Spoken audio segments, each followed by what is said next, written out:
This program features live coverage of an African safari and may include animal kills and carcasses. Viewer discretion is advised. Good morning, everybody. What a beautiful sunset we're looking at. Welcome to the African bush in Djuma Private Game Reserve. Hello, everybody. My name is Queen and BK behind the camera. Thanks for joining us this morning. So pretty much our plan this morning is to try and drive around the water holes and see if we can find maybe one of the amazing cats, the leopard, or probably some antelopes. Because recently I have been struggling to see the cats.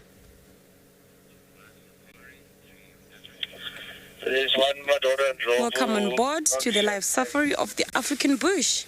Hop along and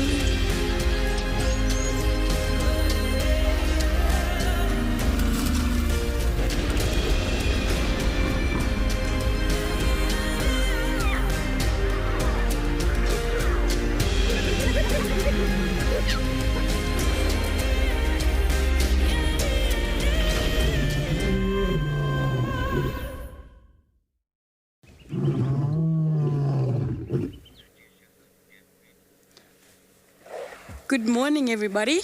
This is Queen Manyike speaking here, and welcome to the African Bush Life Safari. So here at Djuma Private Game Reserve, thanks for joining us, and with BK behind the camera.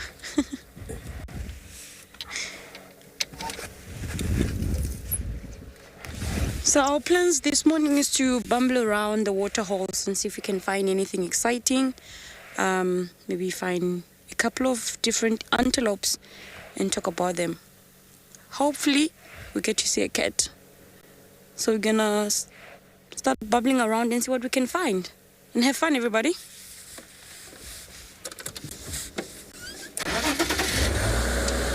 Let's do this.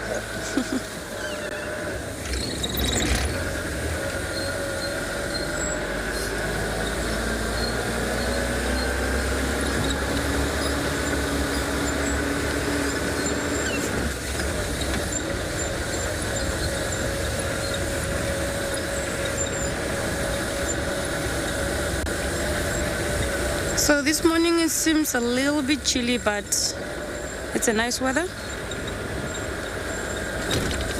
And then let's take a look at the weather across our African bush or other locations.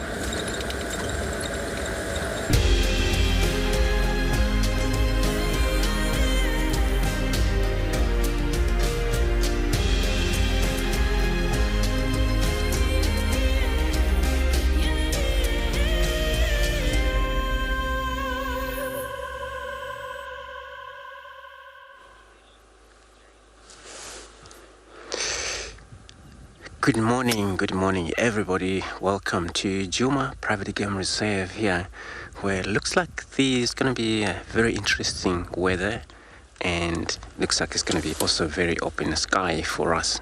It'll be actually very good to look for these animals that may hide about. My name's Andrew. On camera I have David this morning. So we came sat right here at the Gari Dam. I was actually hoping to come across maybe some few antelopes that they may be about to drink, but nothing. So we still have a beautiful sunrise which is about to pop out there. So everybody, we're coming to you live from a few different locations this morning, so we would really love to hear from you if you send those questions using hashtag WildEarth on Twitter, but also you can use at FC, which is on YouTube. If you are under the age of 18, you still send us the questions via the kids questions at wildearth.tv as well.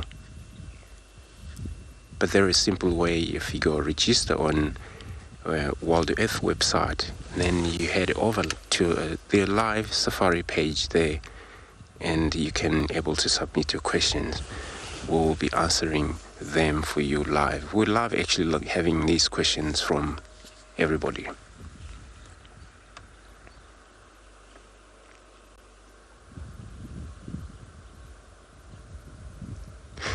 So as we know, sometimes Gari Dam can provide, but sometimes maybe not really, depending on.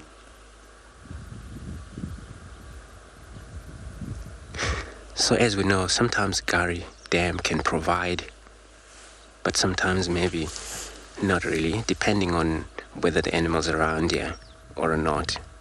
But actually, it's actually a good element to start look for animals from this dam, and then we know exactly where we're going to be searching around, hoping for really a cat this morning. I know everybody wanting to see a cat, which is all the search.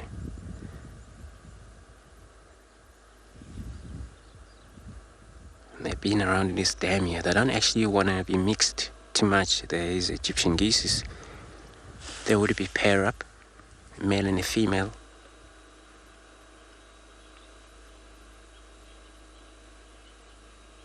It seems to be so quiet because there is no challenge here. Usually whenever it's another bird of the same species arrive, then there would be just a noise about and they're trying to get it out of the area.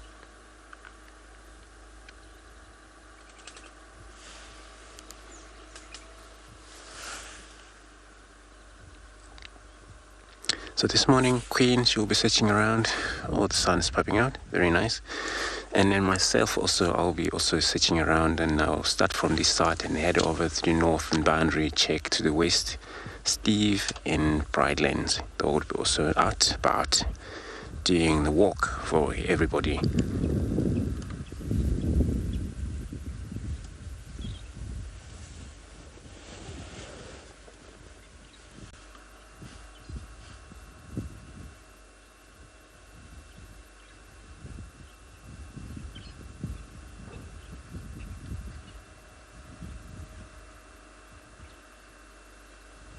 Just looks like it's going to be a beautiful day, warm, but I think it's going to be a beautiful day that hope is not much of a wind, where animals would be practicing their energy, move around about. Those are antelopes. They will be moving free in and out of this bush because then they will be trusting that there is no disturbed.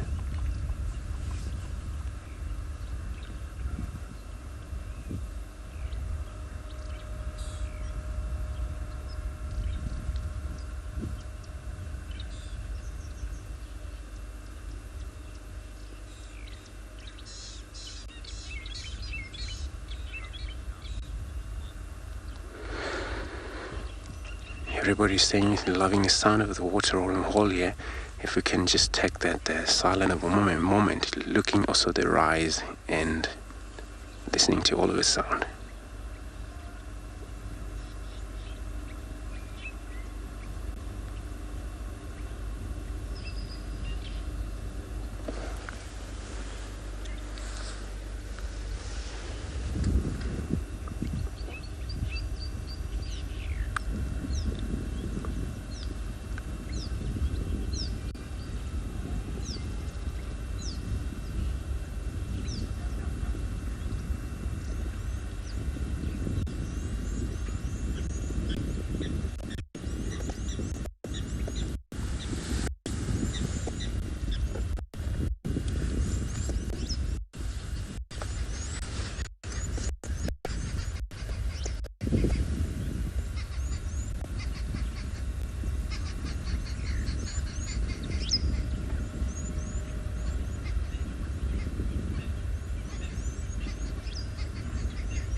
So, Little Bamoth, you're saying it's so peaceful. Indeed, the morning out here, it's just phenomenal. It's just so beautiful.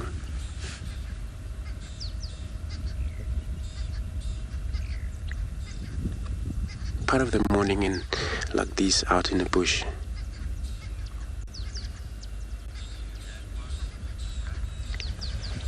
It's just so graceful though.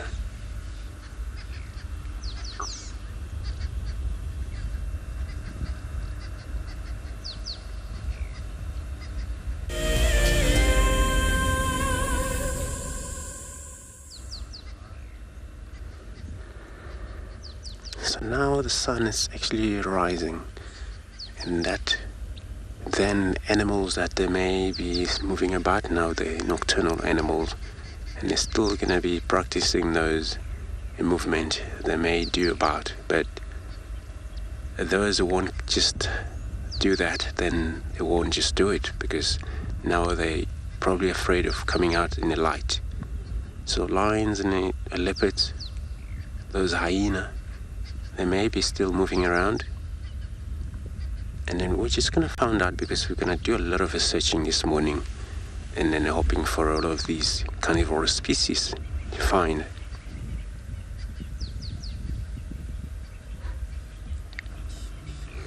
And then later on, we're going to work on the western sector, which is the western boundary there. This is where the Talamati Pride, the 7-member, have crossed into one of the property out there.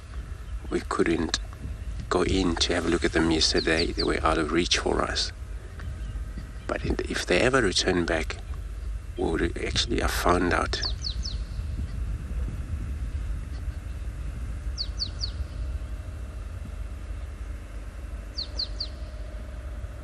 By finding their tracks, and then we were able to follow them just to see how far they would just been moved. And they would actually have a long night walk.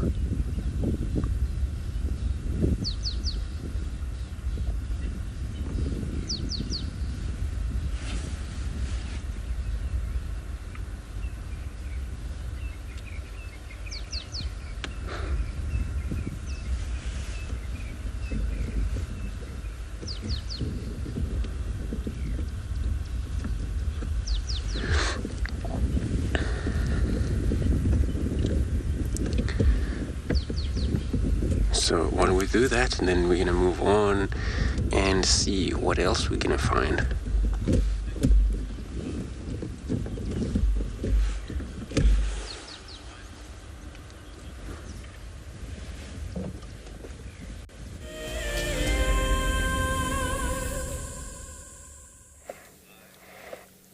Ta-da! Welcome everybody, look what we have here. Impalas. One of my favorite antelope. I have to say they're so cute. If you can look closely, the coat, they look a bit different than when we see them during the afternoon. They look a little bit dark.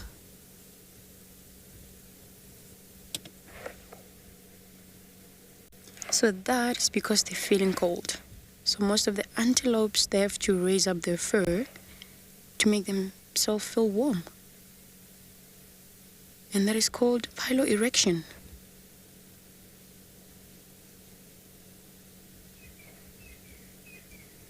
So they just woke up and now they're busy grazing, and probably they will go into the closest water hole, have some water to drink.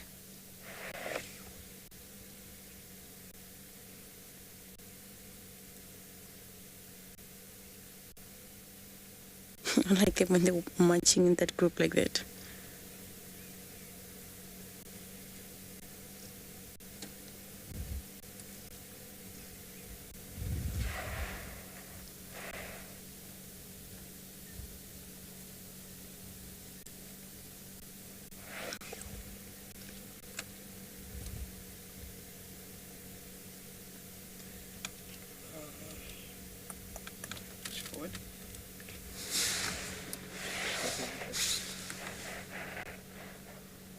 So it looks like there's another small head behind. They're still trying to follow the other one that we've seen that have crossed on the other side. So normally they travel in groups, so they stay in herds, and that helps them to stay safe all the time. But that doesn't mean they don't get killed. But that helps for them to look out for each other.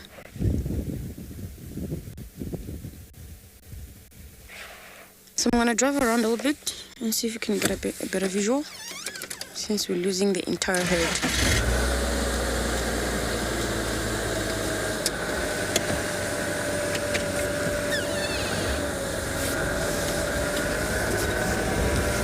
And please, folks, keep those questions coming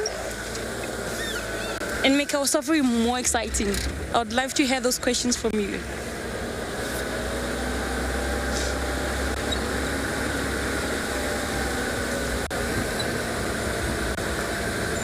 Impalas are my all favorite antelope. They are just so cute.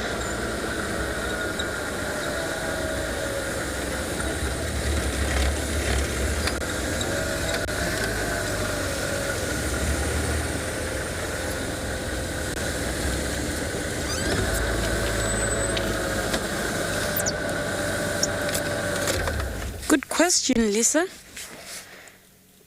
So I grew up visiting my father in the Tswalu Private Nature Reserve since I was a baby. And I used to attend holiday workshops there that were established by the Tswalu Private Nature Reserve. And so they were basically learning so much about the bush, basically everything about nature.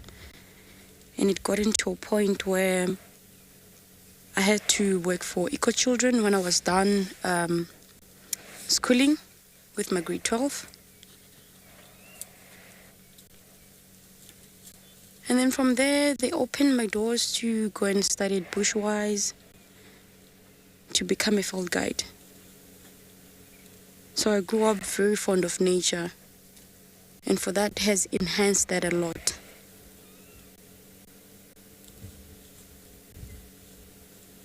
And trust me, to be able to do this, you have to have the passion.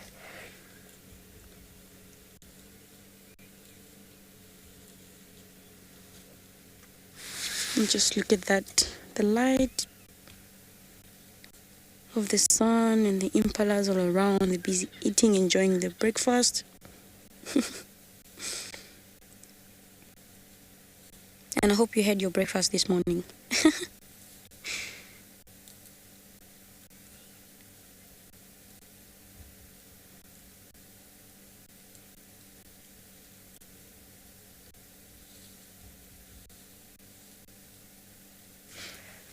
And as you can see in this herd, some of the impalas have horns, some don't. So that's how you can tell the difference between a male and a female. So the males, they don't carry horns. Females, they don't carry horns. And males carry horns. So that's how you can tell the difference between the gender.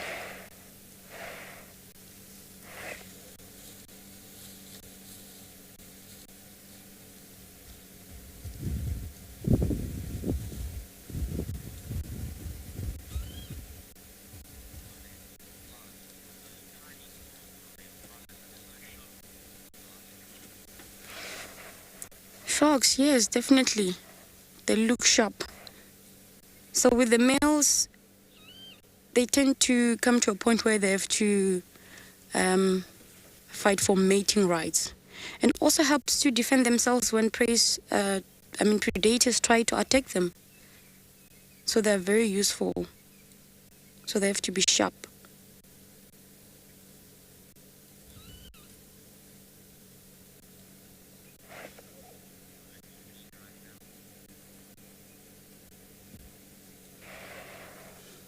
So we're gonna leave this beautiful herd of impala and bubble around and see if we can get any like and see something exciting. Let's carry on.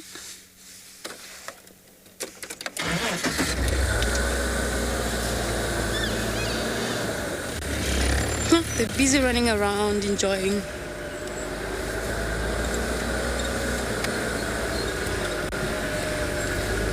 So the plan is to also check the water holes.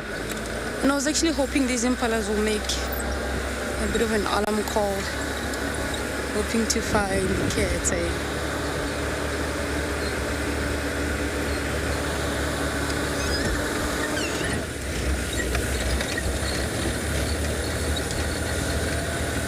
Thank you for the warm welcome. I really, really appreciate that. And thank you so much for the lovely comments.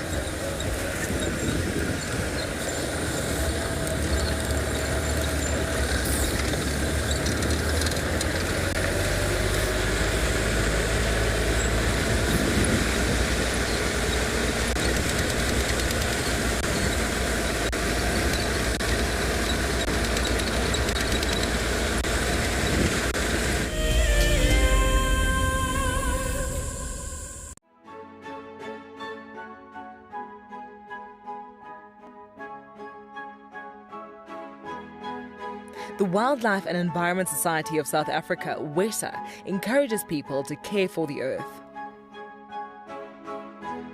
Through innovative projects, they aim to reverse the serious issues that we face in the world today. One of these projects is Green Coast, a proudly South African award for sensitive and well-managed coastal sites. This sustainability project protects our national coastlines while providing unemployed youth with a love for their environment and a hope for the future. WESA is a membership and volunteer-supported organisation. Every supporter is helping to change the only earth we have. Visit our website to see how you can help care for our earth.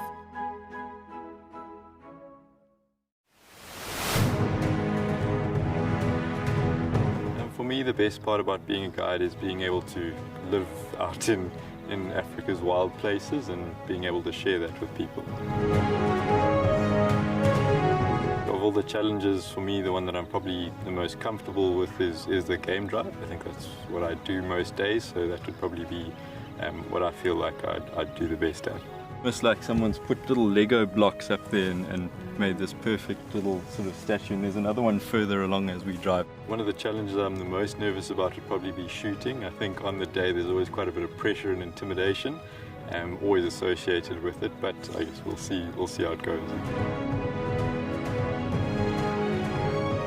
I hope I'll win this competition, but if I don't, it's still been an experience of a lifetime, and I've learned a lot and met a lot of really, really cool people.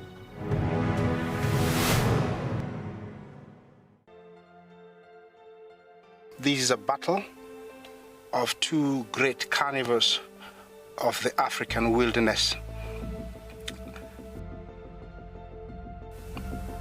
Whew. Whoa! You don't want to be under those jaws. Definitely, this round goes to the lion. Look at that. Fantastic. Expect the unexpected here on WildEarth daily.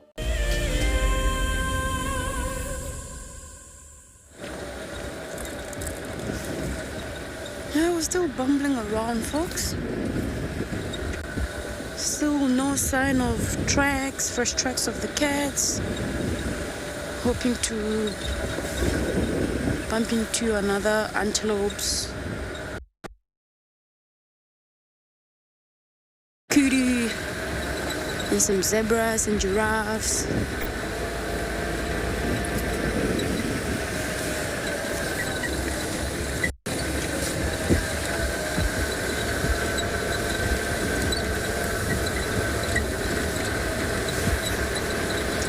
Casey, I wouldn't say that I am scared of it, but it's the elephant. I have a respect for it. It is big and strong. So I have to respect it. Not that I'm scared of it, because in the bush you need to know how to give them space and just show them a little bit of respect so that you enjoy each other in the wild. So basically with all the animals, you need to show them respect. They will also do the same thing back to you.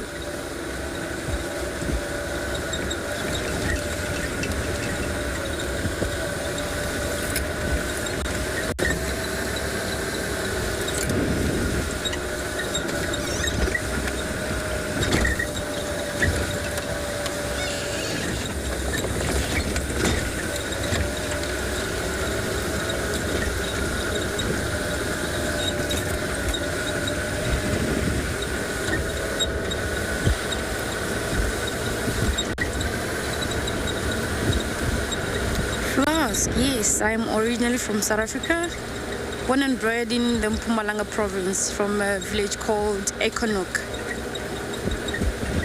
So I grew up there all my life.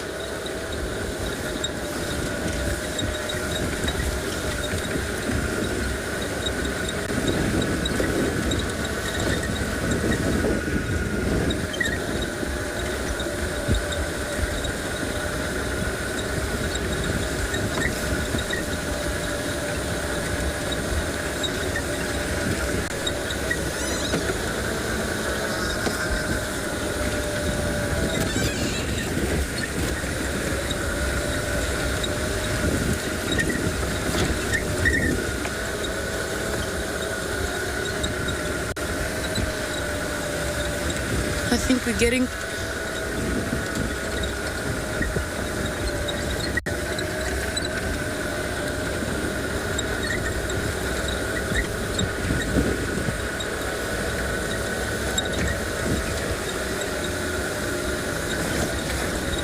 So I'm just gonna find a nice spot with sunrise of the African bush. And there's sunrise silence. Silence.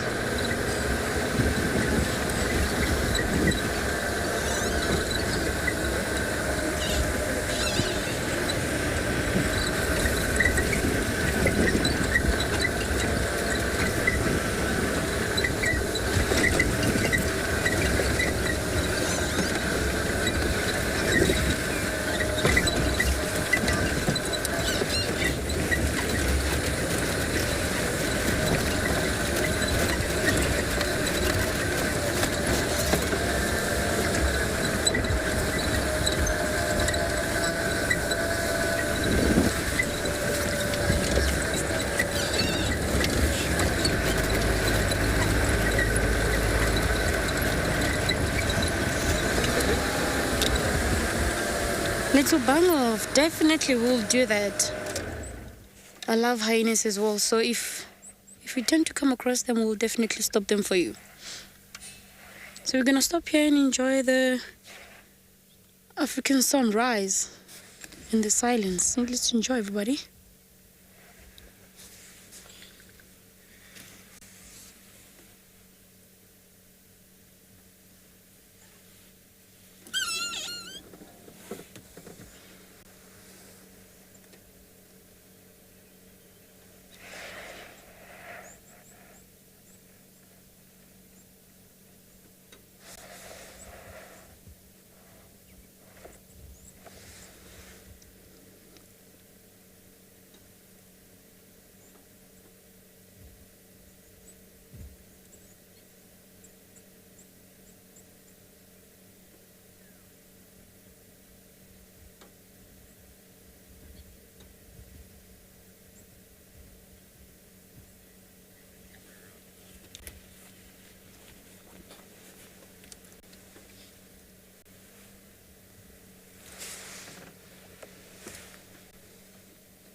Anna Marie, thank you so much for the warm welcome.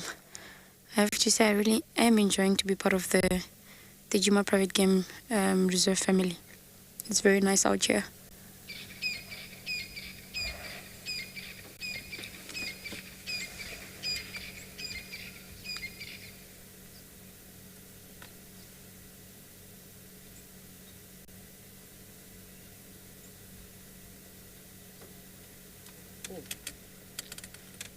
Nice, hippo, look at that.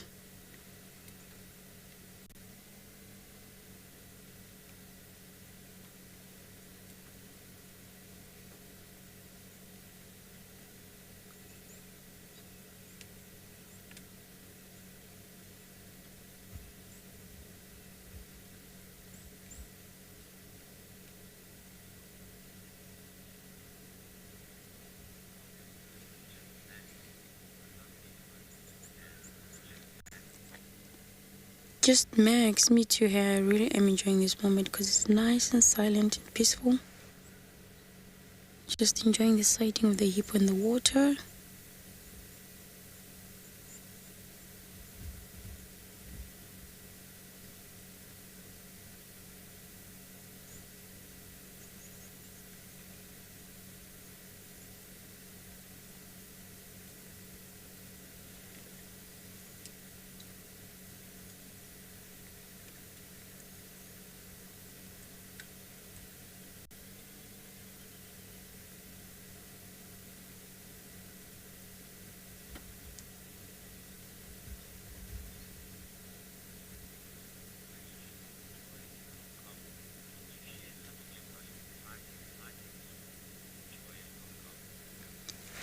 Joy in Hong Kong. Thanks for joining us, My most exciting sightings in the African bush. It's difficult for me to choose, really, but I had lots and lots of amazing sightings. One of my best was when we drove into a leopard sighting. It was just lying flat on a nice straight flat branch, just with the legs hanging, sleeping so peacefully. It was actually one of my favorite, I can say. But yeah, overall, I have many exciting sightings.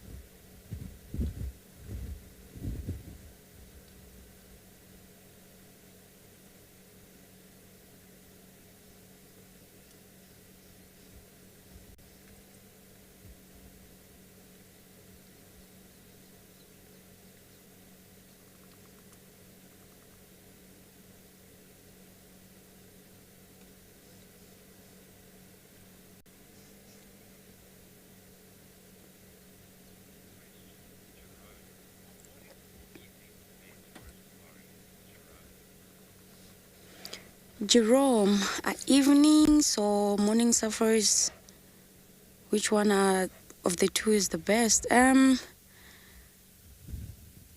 will say it's difficult to say because both, I have to say, they're great. Especially with finding the animals, I'll say it's being in the right place at the right time. Because when you're out here, it's a game. You never know what's around the corner. So I personally prefer both.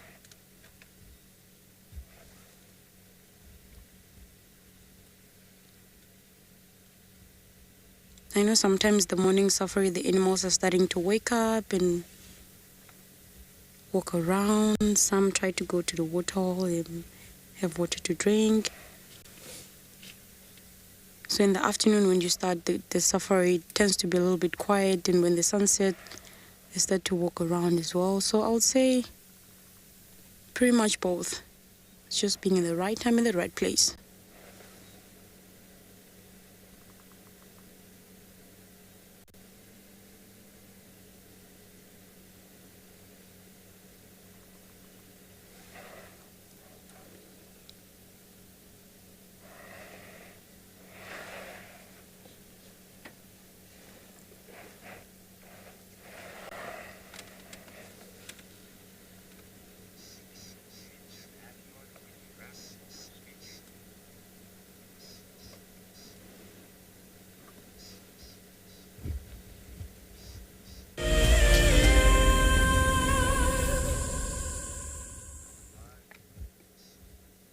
Look at that cape turtle dove there drinking water.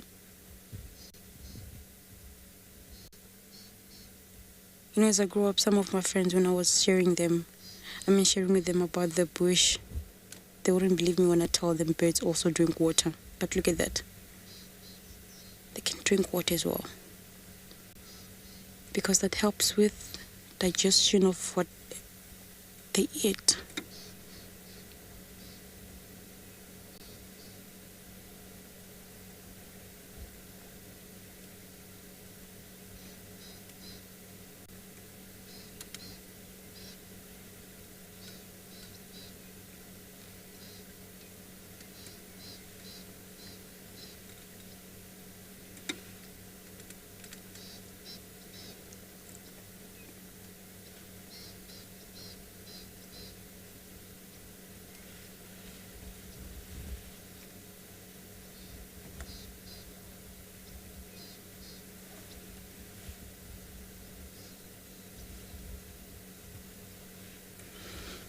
And if you can look at the hippo, it has a very, very small ears.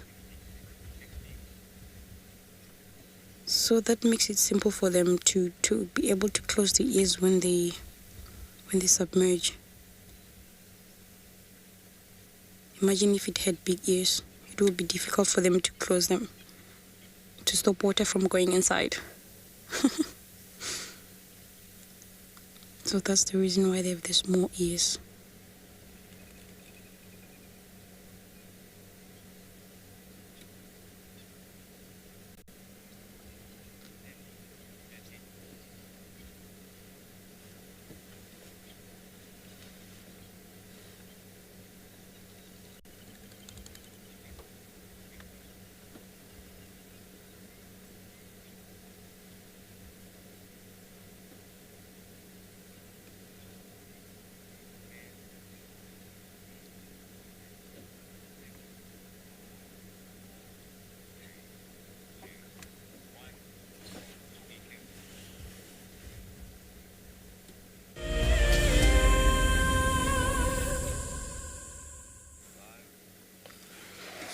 So we're still here by the waterhole, but I think now it's time to carry on and try and see if we can find something. So sitting here listening to the silence, watching the birds drinking the water and the hippo in the water, it was quite nice. So let's bumble around and see what we can find.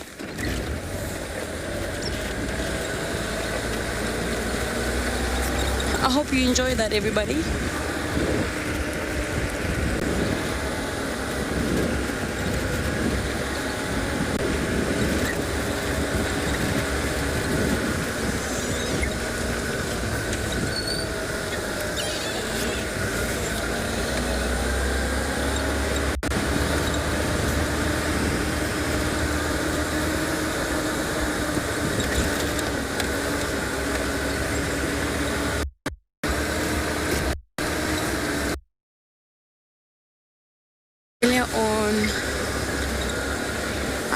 Hoping to see one of the cats, which is the leopard. Folks, I'm sure you heard me saying leopard a couple of times. It's because it's my favorite. Like going out in the bush without seeing one, it's so sad for me. But at some point I have to accept, because that's the bush. Sometimes you never find what you.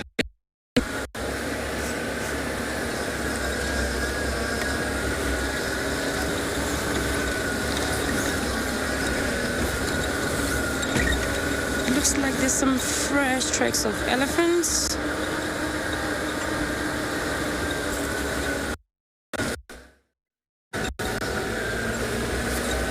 This is awesome.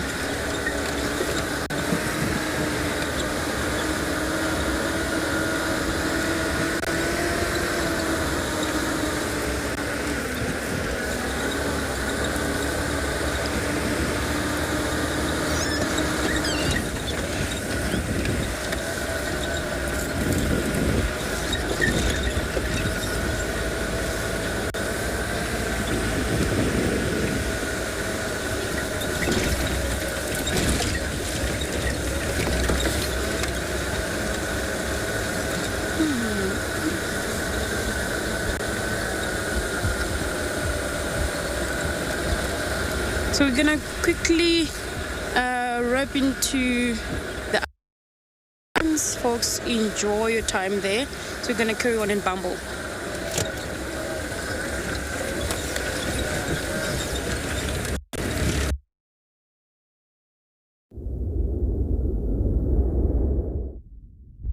Good morning, everybody. Welcome to Islands. Welcome to Eco Training.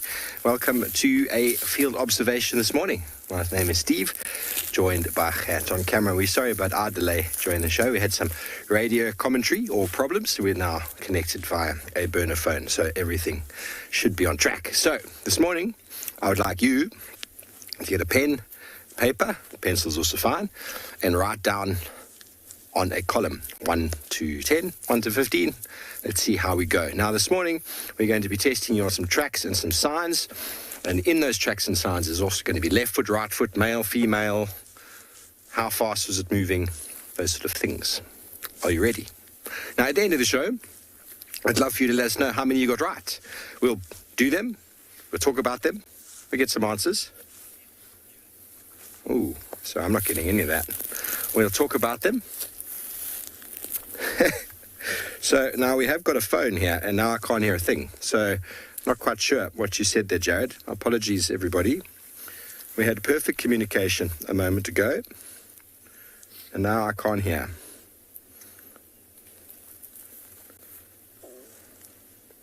I think actually I can hear myself on the other side.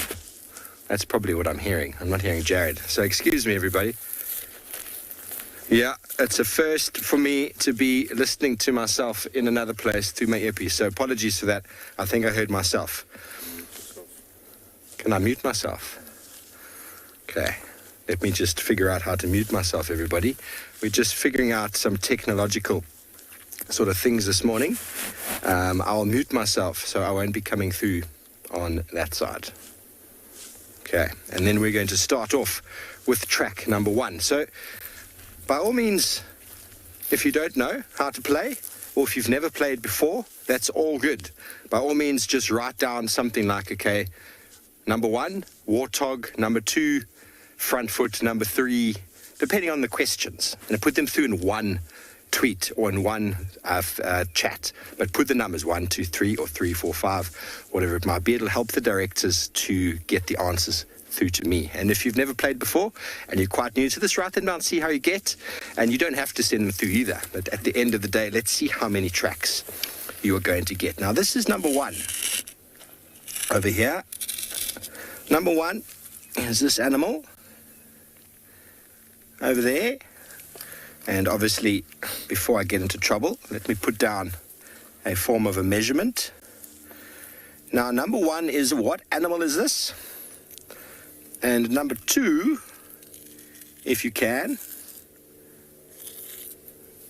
is it walking? Is it bounding?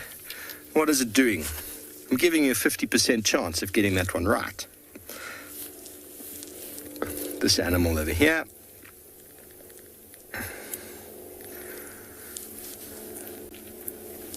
1, 2, and 3.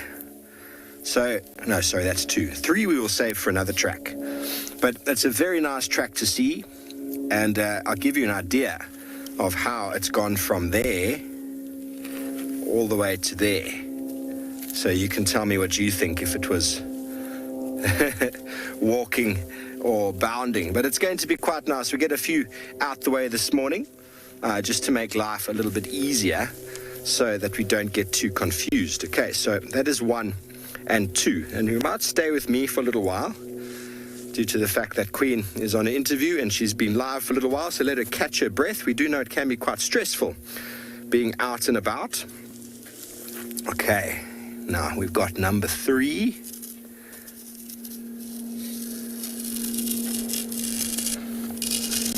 Number 3 is this one over here. Number 3.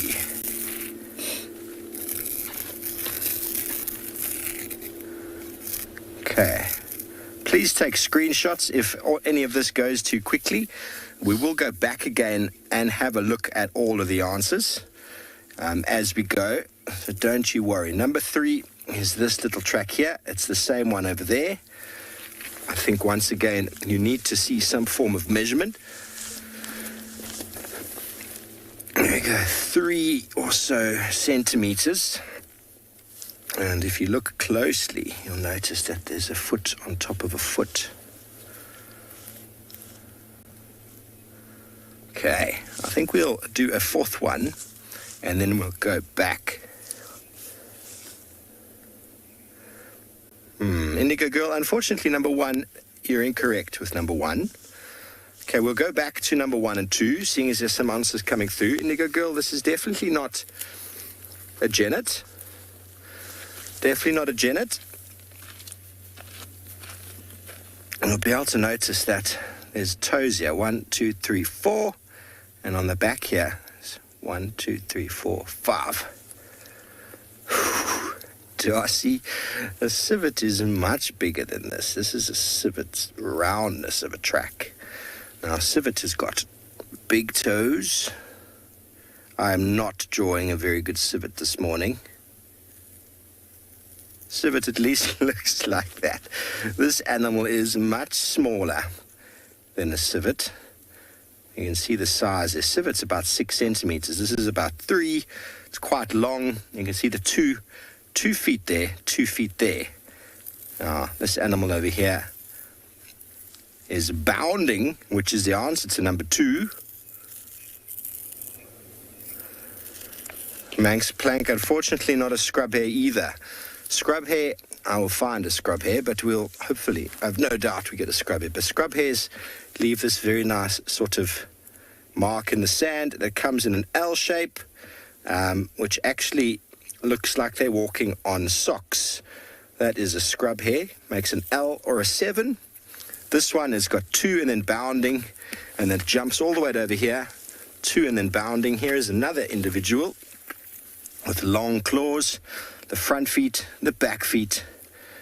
Well, this is the back feet, the front feet. And the 2 feet come down, the back feet, and bounds. It's part of the rodent family. This, ladies and gentlemen, if you got it right, well done. It is a squirrel, tree squirrel. And this track number 2 is bounding, not walking. Bounding is when he walks, you'll be able to see the little shuffle of the left leg, right leg moving forward. Okay, so not off to the best start this morning, everybody. But if you did get squirrel, well done. I thought that was going to be an easy one. Anyway, number 3 most certainly is going to be an easy one. So when you come back to us, we'll detail exactly what the answer is. And while we wait for you to come back, let's send you back over to Queen.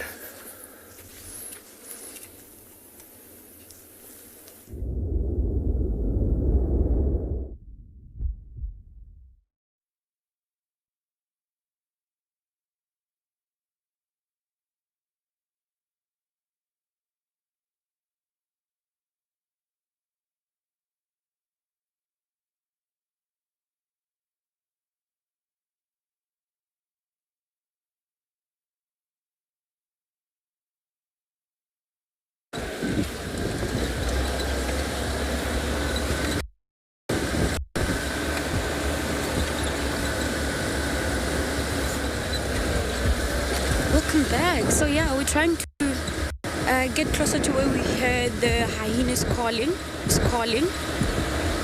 Hopefully we get to see them. Though they sounded a little bit far. But we're not giving up, folks. Let's go and try and see if we can find them.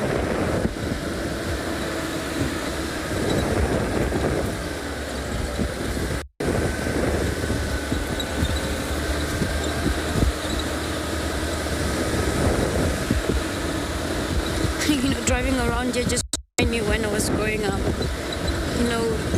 Just any day you will go out in the bush to try and harvest some wild fruits. And normally would we should maybe try find the wild medlar. It's a nice fruit, but they're all wild. And we would happen to go home late, which something that never made our parents happy. But it was fun for us to go out there and explore.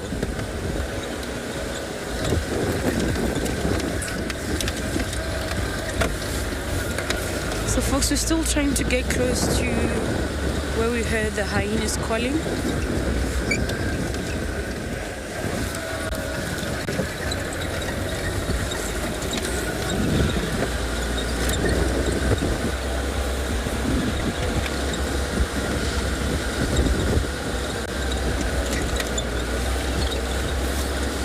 JV, what did I find most difficult in my training? It was driving the big game viewer. JV, it was difficult for me because when I went there to do the training, I had no driving experience. So I had to work really hard to know how to play around the gears, the pedals. So it was a very hectic, but at the end, here I am, I'm driving the Land Cruisers, the Land Rovers, so anything is possible as long as you put your mind into it.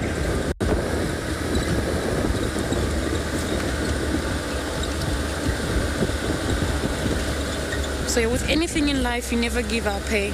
Anything is possible.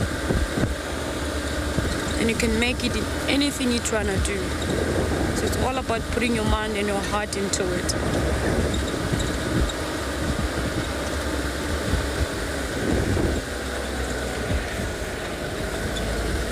I remember sometimes when I had to go home because during the training we had a week to go home and rest. So I was using that opportunity to train more and learn how to drive a vehicle. And that really helped a lot, because I didn't want to give up on myself. I knew I was definitely going to make it.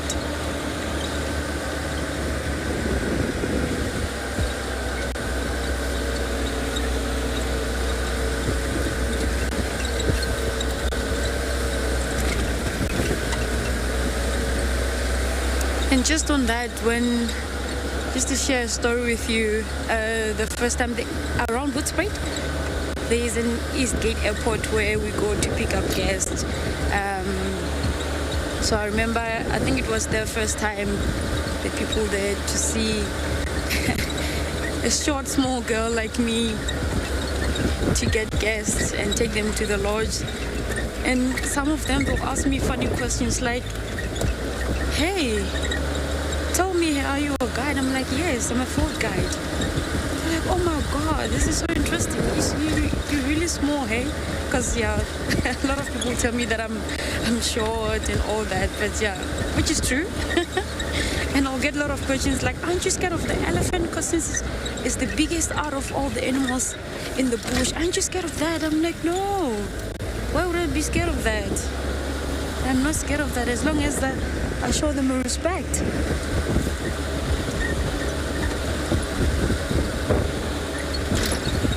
So folks, we're gonna quickly drive around and see if we can find the hyenas and go to Steve. He's busy with trekking. Enjoy the trekking with him.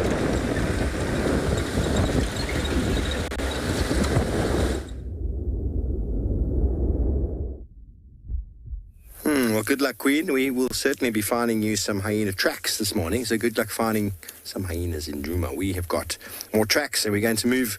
You've all already seen number 3, so we're going to go straight on to number 4 and number 5, and this is the track we are looking at over here.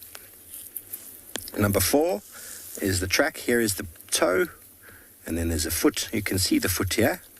There's another one there. Another one there. Now, number 4 is what was this? It's a broad category. It's a broad category because it's not easy to tell exactly which species it was, but you could easily get one word out of that. And that's number 4. And number 5 is how was it walking? Hopping, walking, you tell me. That's number 4 and number 5. If you don't know what's going on this morning, everybody, just sit back and wait for the answers then, as they will come flowing through.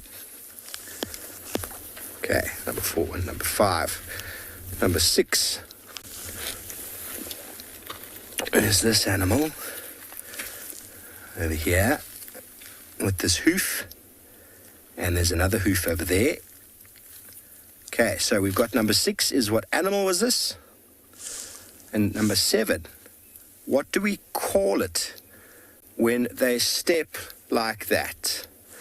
What do they call it when they step like that? There's 2 different words that can be used, or 2 different statements. Number 6, who was this? And number 7, what do they call this when they step on their front foot? Darcy, and unfortunately, number 3 is nowhere near the size of a hyena. Hyenas are very large. This animal is 3 centimeters. Hyenas are 11. So it should be easily seen as a small cattish-like animal. Number 3, you see a very small little pad here, a very small little foot. Remember, this knife is 10 centimeters, everybody, so it's there 3.2 centimeters. There's a little pad there, 1, 2, 3, 4 toes. Here he is over here, 1, 2. Wonder if anybody's managed to get an answer for our number 3. Putting you all to the test on this Monday morning. No pressure. I know many of you are sitting there with your tracking books eagerly trying to get the answers through. And if you have written them down and are not joining in on the chats, that's okay. But it would be nice if you did add some words in. But if you're just sitting there with pen and paper waiting to get the answers, they shall be revealed to you shortly. And, well, we're going to go ahead with this one. This one is a genet. You can see the very small little track there. 1, 2, 3, 4 toes. Very, very small. It's pretty much the size of a big thumbprint if I had to push it down. Civet would be twice that size. A hyena would be the size of the knife. And we shall find a hyena track, and we shall go through that.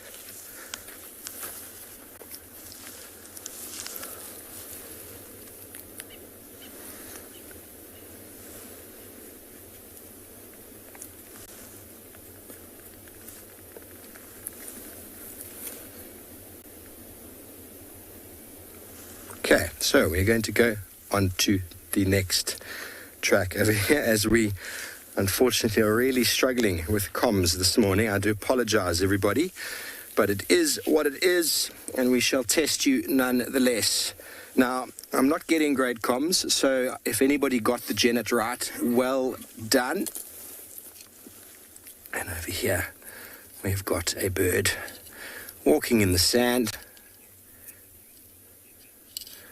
Please, everybody, don't forget to put the numbers in front of the tracks, because otherwise you're going to make our directors' lives very difficult. Number 4 and 5 is coming up, 4 and 5. And remember, after 4 and 5 comes 6 and 7. So if you don't put numbers in front, the directors are not going to send the answers through to me, because otherwise it is a very confusing process. And when you come back to us, let's hopefully see if you've got 4, 5, 6, and 7 ready for answers.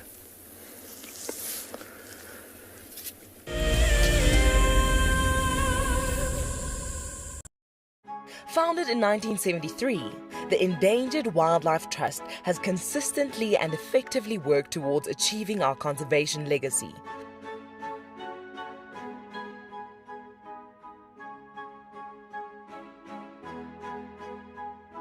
Contribute to this legacy by visiting EWT's Get Wild eShop and purchase products with a purpose.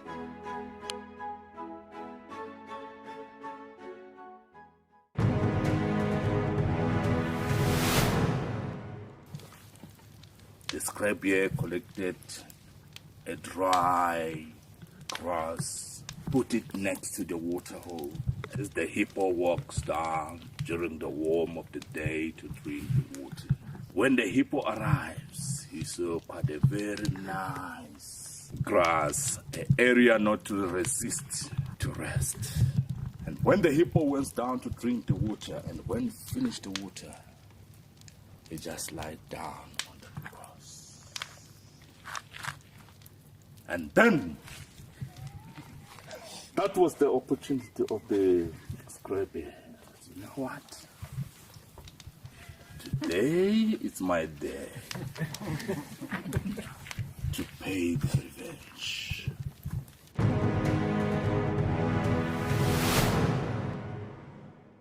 Looks like it's a very difficult climb, because every time it tries to climb, the ground is breaking, so it slides down.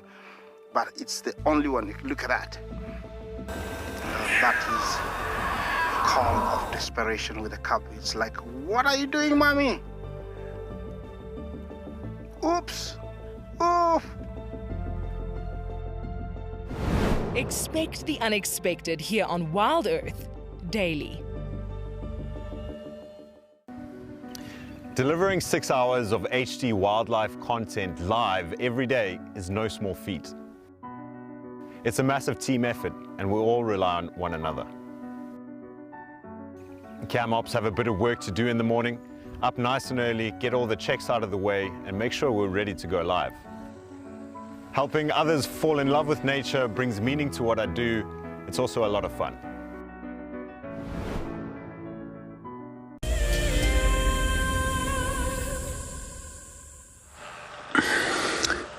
Great, everybody, to have you back. So we got impalas here as we started getting out of the camp. I know a lot of questions came about whether the impalas or any antelope that may come close to the camp, these will be part of them today.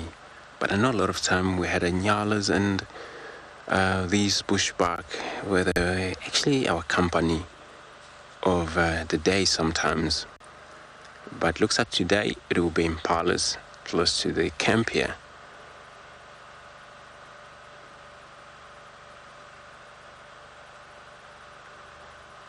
Sun is coming out beautifully. It's going to be very nice and warm.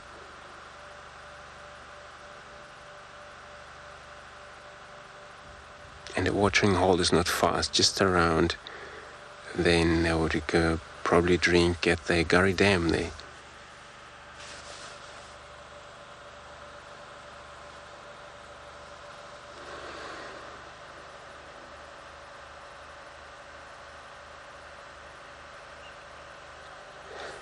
So we're gonna go check on something else that we were about to check, and tracks on the end of a leopard that might be around in the area. But the guys already confirmed that the pride of lions, so they have come from the west, but they crossed into Manyeleti, that side, so they're gone. And then we're gonna see if maybe that was a chance of maybe leopard come from the other side into Djuma, because I believe whenever it's not big cats, the small cats may wander in.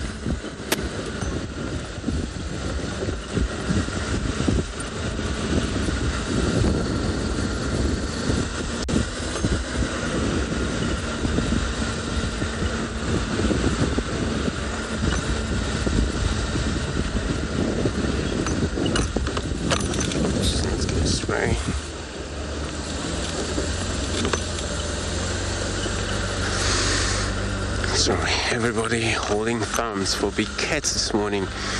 And then it's the beginning of my drive. Actually, I was really hoping to check the northern boundary, and then that has already been checked. So I'm gonna go more to the south,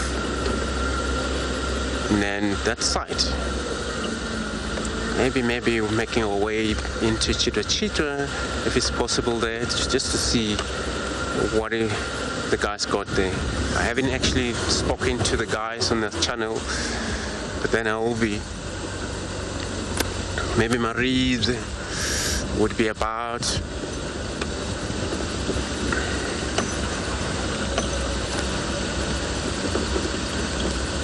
so everybody, I'm gonna carry on driving around. In the meantime, let's go across over to Steve.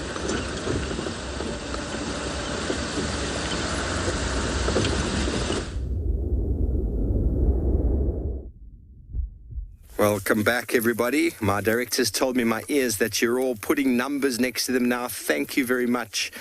It's like marking an exam without numbers. It's very difficult. Very difficult if everyone's just throwing in animal names into a chat sheet. So here we go. What we were on, number 4 and number 5. Oh, Black Widow Spider. Black Widow Spider says a hornbill. Now that is 100% correct. And Kirsten says hopping. Now, unfortunately, Kirsten, I did give you a 50% chance here. See, there's the right foot, the left foot, the right foot. This fellow's walking. He's actually dragging a toe over here. Can you see the toe? Drags. So right leg, left leg, right leg. If it's hopping, the other leg would be, the other track would be there. Okay, that's the hop. Hop. Hop. Here you can clearly see walking. So that's number 5, walking. A very straightforward one. Let's have a look at number 6 and 7. Well done, Jackie. Well done, Jackie. Now, number 6, I asked, what is the animal? And number 7 is, what is this called when they step on their front foot? It's a very nice, there's 2 different ways of saying it, and I'll take either one. And if you're not sure, today we shall educate you. Woo, Shaya! Well done, Shaya. You have called a Dacre. Dacre is indeed number 6. And number 7. I wonder if anybody's managed to figure out what number 7 might be. There are 2 different terms for stepping on one's front foot. People are awake this morning. Janine, I'm very, very happy to hear that you've called it direct register. There is another term as well that you can use. It's called to justify, when the right or the back steps on the front. So direct register or justify, either one of those terms are acceptable, but direct register is definitely a more commonly used term. So if you've gotten up to number 7, happy days. Let's move over to number 8. We can quickly try detail a couple more tracks before we send you away, give you some time to think about it. Now over here is a very different kind of animal altogether. Not really, but here is the track. There it is. And look how it stepped. So this one definitely has not direct registered. And you'll see it's probably about 5.5 centimeters. There's a hoof there and a hoof there. Number 8. See if anybody can get this one right. See how nice and heart-shaped it is here at the back. Not the best stick. They put most of their weights on the edge.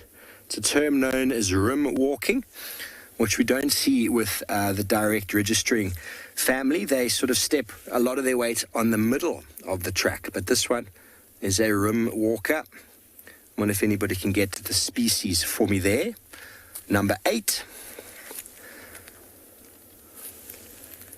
Easily see the track is there to there, 5.5 centimeters. Okay, I think we've got time to show you one more, maybe even another one. Let's see how we go. Number 9. Okay, number 9 is a different species altogether here. Here we can see the track. There's a toe, there's a toe, there's a toe. There's another one over there. Another one over there. This one, probably the most clearer, because it's got all toes visible. I'll take either word that someone gives us. 1, 2, 3 toes with one to the back. This is about 7 centimeters. So if you're an expert tracker, you'd get the name correct, but there are 2 names that I will accept for this particular species.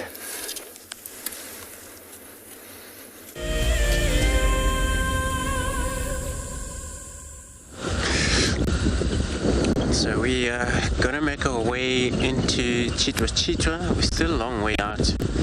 Where was the report of leopard? Not sure which one there. And then we're gonna also find out when we're there, and then also how many vehicles there. So we'll find out.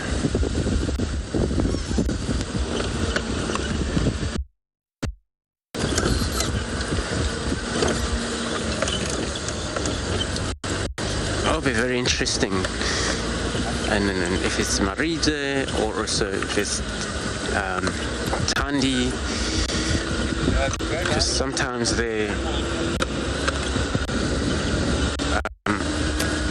we camp close to that area sometimes, but we'll find out when we get there.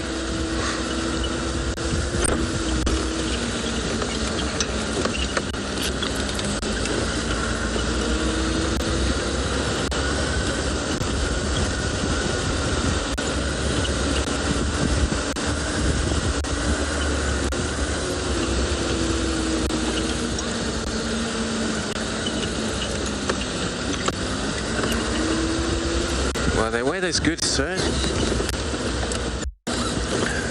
It's not even wind very much, so it's still great.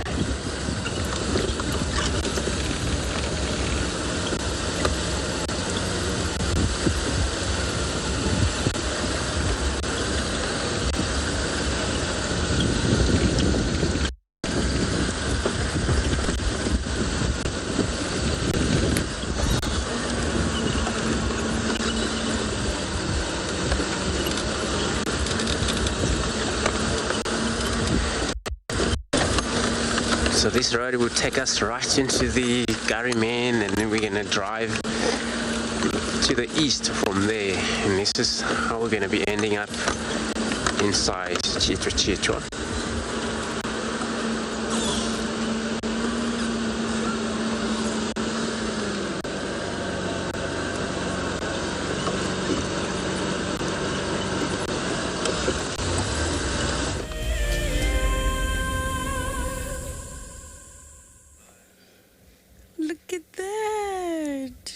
what we found for you folks.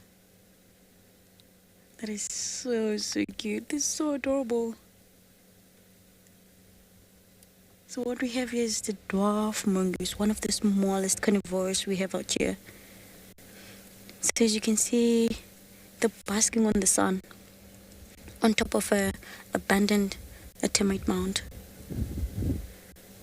They're busy grooming each other. That is so cute.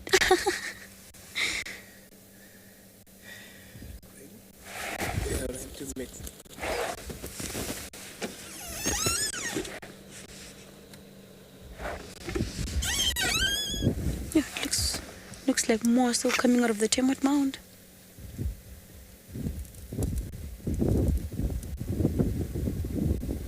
Scratching.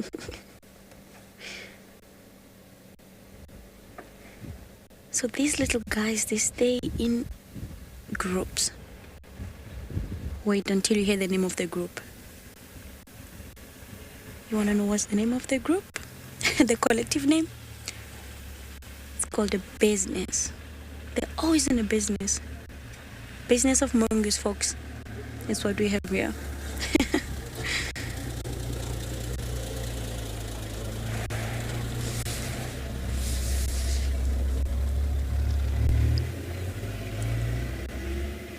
So like I said, these little guys, they'll find an abandoned termite mound and they use that as their little home.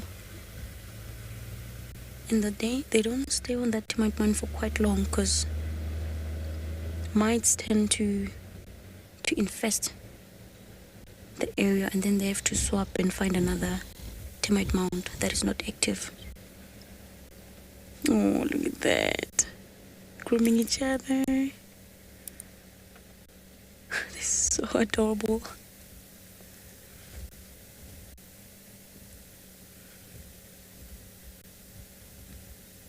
Yeah, scratch me.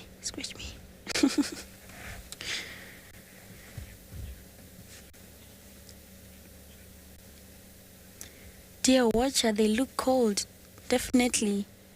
So what they're doing there, so that they don't feel cold, they're trying to bask on the sun. As you can see, the sun is out, so they lie around outside the termite mound, so they feel a little bit warm. They do look cold, so this is the time to groom themselves and just enjoy the sun.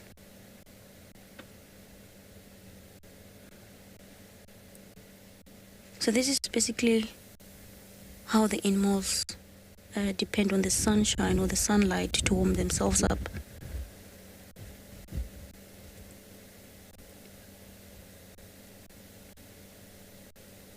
Look at that one yawning.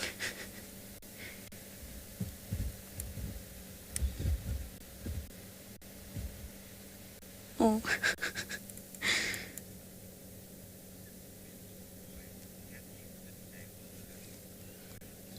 Raw, yay! Thank you so much, eh? Thank you. And in this business group of mongoose, you have alpha female and alpha male. So I'll say happy Women's Day to the alpha female of the mongoose.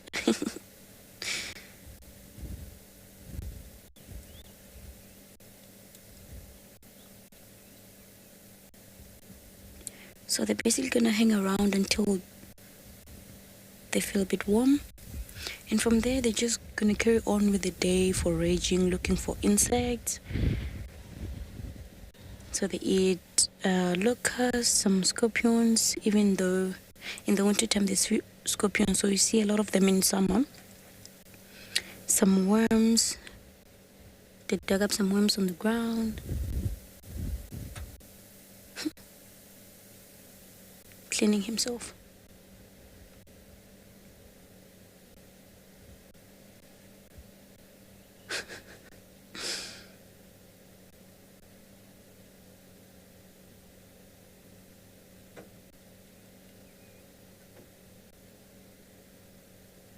They're so cute.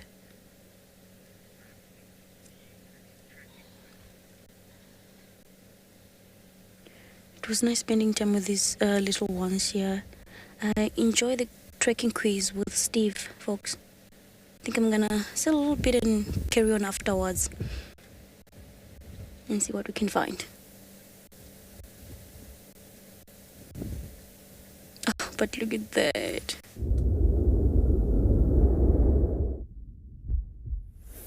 Well, thank you, Queen. Thank you, and welcome back, everybody. I wonder how many of you have gotten an answer for number 8.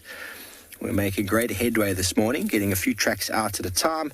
Number 8, look how this animal has overstepped the front foot. It is not able to stand on its front foot because of the way it's designed. Anybody got a number 8? Darcy, well done, well done. Impala, indeed, everybody. Now, the impalas are known as rim walkers because they walk on the edge of their hoof. That's where most of the pressure comes, on the edge, and it leaves this nice, softer area in the middle. Very heart-shaped at the back, about 6 centimeters, 5.5, 6 centimeters. And the reason they can't step on the front track is because their hips are so much higher than their shoulders. It gives them that overstep. It helps them to jump and to run and to spring away from danger. So well done, number 8. Let's quickly move over to number 9. I wonder how many were able to get this individual. I've been checking with Gert, and Gert's knowledge, he's gotten all the tracks up until this point. So I don't think they're too difficult, and I'm impressed with the answers. And Basti Bug has gotten the senior tracker, or should I say the advanced tracker answer there. Now, this is close to 7 centimeters, which makes it a spur foul. A Franklin would be closer to 6. So very much the same sort of track. That back toe only really visible when they're walking. You see he was walking much faster here, going much faster. You can't see the back toe. That's very common when they're moving quickly. But when they walk a little bit slower, that back toe starts to show. But the over 90 degrees is a very obvious thing, and it is a spur foul. If you said Franklin, I'm happy to give you that answer as well. But bear in mind, Franklins are slightly smaller, probably about there, than that of a spur foul. Okay, so let's run you through a few more tracks. I'm very impressed so far this morning with the number of answers coming through now that we've sorted out the number debacle. Okay, we'll save those ones for later. Then a little bit unclear. Very nice area on the road here for tracking. And here we go. We've got number 10 and a bonus mark. Number 10 and a bonus mark. So you'll put 10 and you'll put a B for bonus. Now, number 10 is the species. Yeah, what species is this? What animal? Should be quite easy. You'll notice that there's a front foot over there. Back foot is on top of it. And it has stepped this far. Okay, so it's quite a long stride. Now, the bonus is this a male or female? If you don't know, that's okay, we will discuss it. But have a look at the size. That is 10 centimeters. It's very, very broad. You'll notice that the track is widest towards 2/3 at the back. It's doing a direct register. Number 10 and B for bonus. If you get a bonus, very, very good. Okay, we've detailed another couple more tracks before you run away. Number 11. Number 11, if we could quickly just do number 11. Sorry, Jared, we're down. And in at number 11, here is back toe, front toe. You can see the toes 1, 2, 3, and the back toe. And look how it's walking. Okay, I would like to know what bird this is. You can do a broad category, no problem. And number 12, so number 11 is the bird. Number 12, what do we call this type of walking? This type of walking, sometimes people are referred to it with the way that they walk with their feet. What do we call this type of walking? Okay, so number 11 is the species or the grouping of species, and then number 12 is the way that they walk. Okay, so there we go. That's 3 more questions for you to get through to us, and we'll wait for them. Meantime, it seems like Queen is on the money, and she's found something else.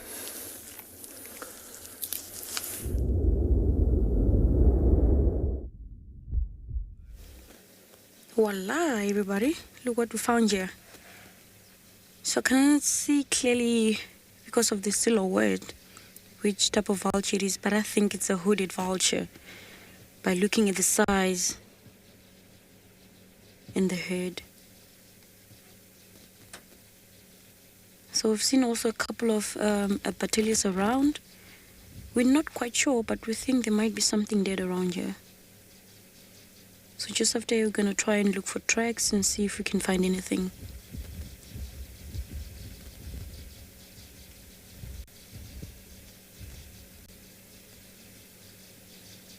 So with the vultures, when there's a kill close by, what they do is they will just roost on top of the trees. For example, if the kill is with the predator that killed it, they won't get too close to it until it moves away from the carcass.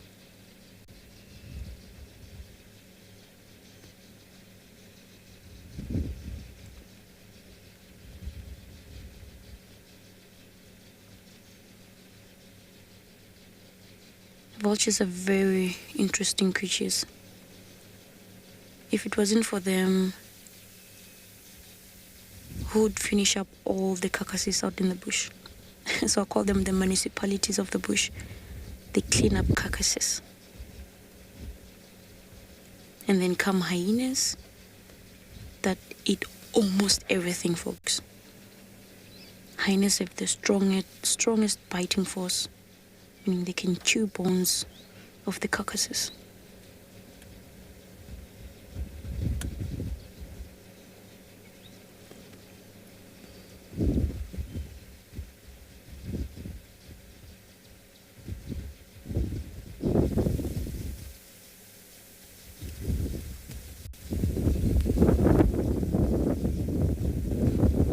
So growing up, I remember my grandmother would tell me that people used to say that when they want to see into the future, they will. It sounds bad, but I'd like to share this with you. They will cook off the herd of the vultures because they can see far. They can see far from the distance, and they believe that if they can cook that and drink the water, they will have the ability to see from the future.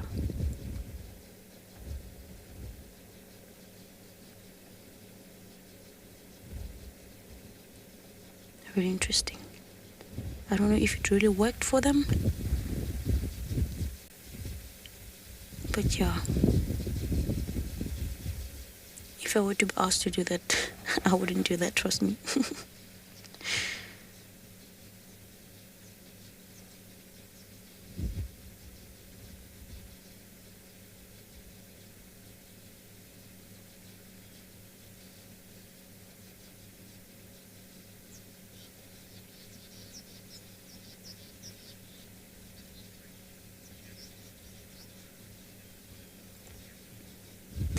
Jackie, is it common to see them alone? So, yes, sometimes you can see them alone. Sometimes you can see two. Sometimes you can just see a lot of them flying up into the sky. So normally, I would say you'll see them a lot in a group, especially for when they found a carcass.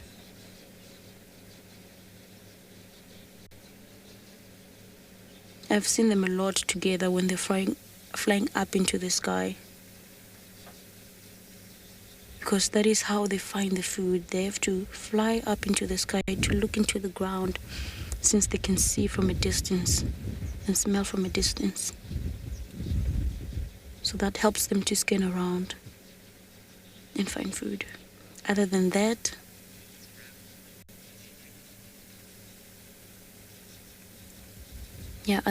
they use what is called thermal heating to help them rise up into the sky. And once they're off the thermal heat, they glide and save energy of flipping their wings.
It's day 1 of the annual South African Guide of the Year competition.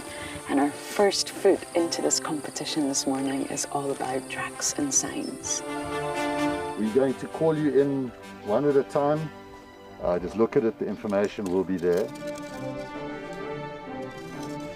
Our 5 guides have been tasked by the judges at figuring out who is what is who, and where they go in the bush.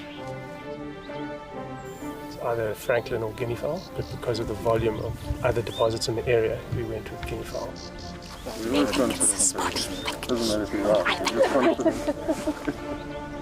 Detailing the surrounding that you need to look out for tracks. The details is very important.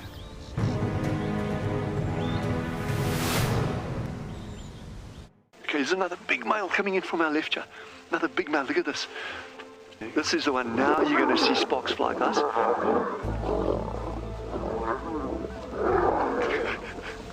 Guys, it doesn't get better than this, eh? Yes, unbelievable. Africa, I love you, eh?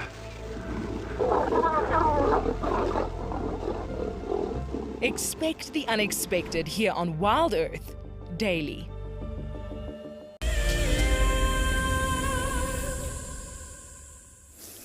Welcome back, everybody, and I wonder how many of you have managed to write down number 10 and the bonus mark. Number 10 and the bonus mark. And we'll move on to 11. We've got a few more labelled there. Ooh, Julia has got a kudu. It is indeed a kudu, Julia. And Julia had 50% chance of getting it right there. Unfortunately, Julia, this is very, very big. Very big. That's 10 centimetres. So there's only one. I mean, that's why I said it's a bonus. We haven't really discussed it. It's a very, very big kudu. So the answer, indeed, for those of you who got it right, a bonus mark, is a male kudu. The size. Female is probably about 8 to 9 centimeters, even a little bit smaller sometimes when they're younger. But it's a male kudu. Very large, very, very big, but still nowhere near as big as that of a water buck, which is interesting. But there we go. The direct register, once again, should make it very easy to identify kudu. And the rugby ball shape, or American football shape, 2/3 toward the back is the widest. Very good. Now, 11 and 12. I wonder how many of you managed to get a couple of answers. Here is the back toe. And there is the toes pointing a little bit inward, if you can see.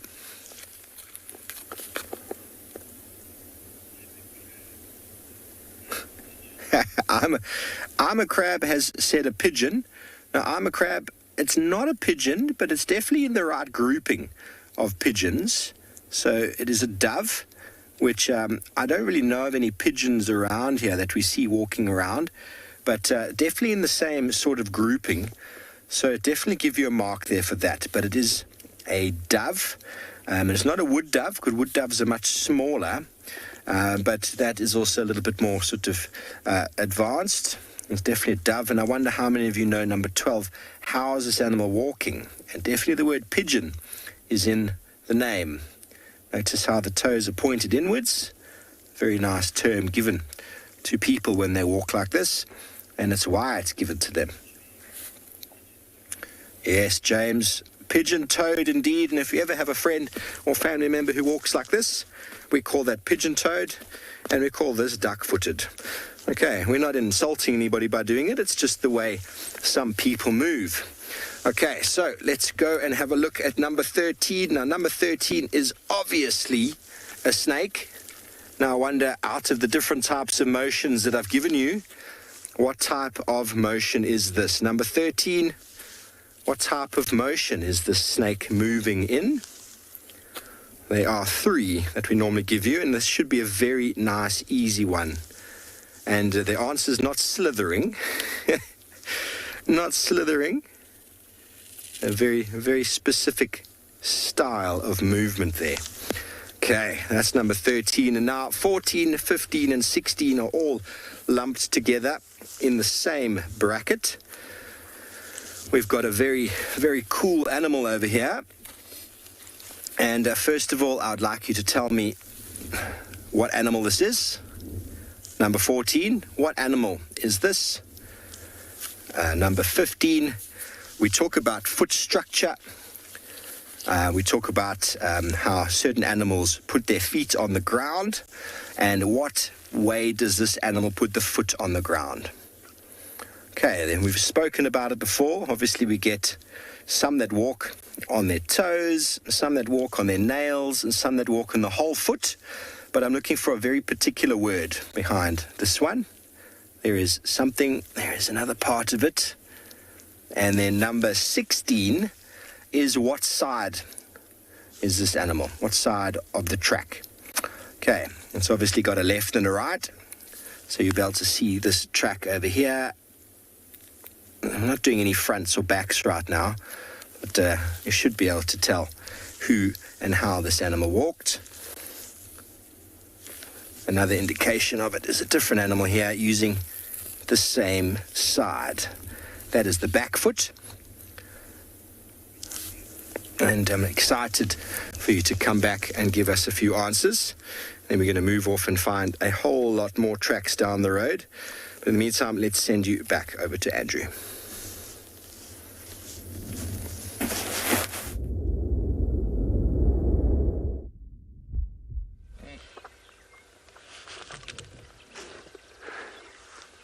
So we still sitting here at the dam and then looking at these, or also listening to the sound. But in the meantime, we got these, looks like a big Nile crocodile that is basking there. We're actually viewing it from way off. There's actually a zoom in we can at the moment. Could be maybe more than one. We're just gonna see.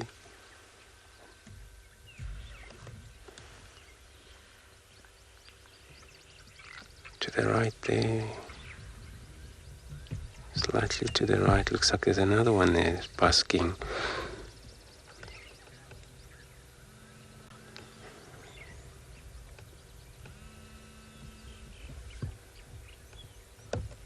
So, with the crocodile being very much nocturnal, can move also during the day, hunt around.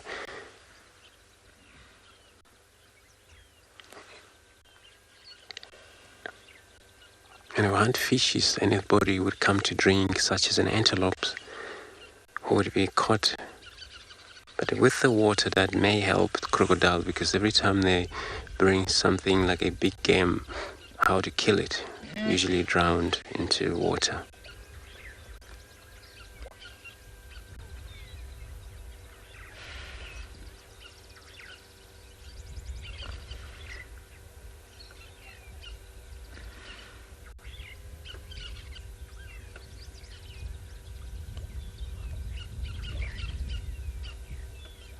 It's so great to have such a crocodiles in this watering hole.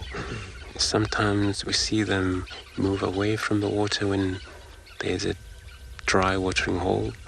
And for them to find another watering hole, they have to move out, and they take that walk mostly at night. In the day, they rest in the shadow, and they're very good sense. Can able to tell how far is the next water station. They may not actually get there in one day or in one night.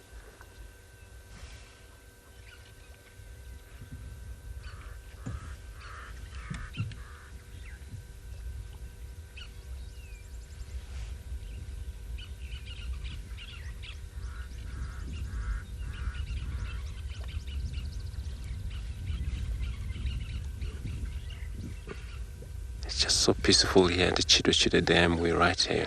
Sometimes quite a lot to see if it's an antelope around here, but for now it looks like nothing that came in because it's still fresh, beautiful morning.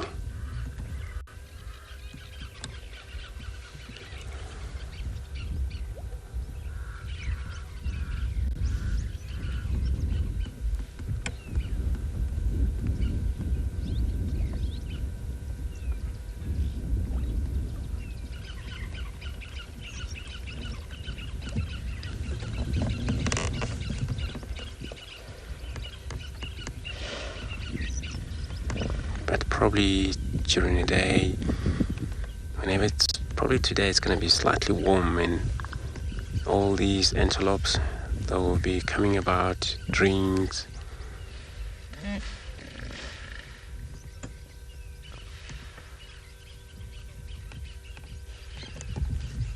And these are the hippo that are always making noises here.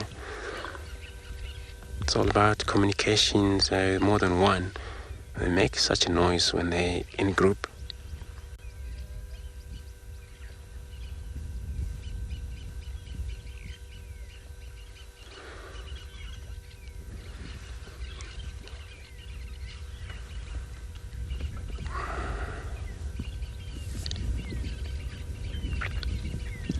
I know yesterday we spent a little bit of a time with one of the lone male hippo in one of the dam, Bavlusuk Dam.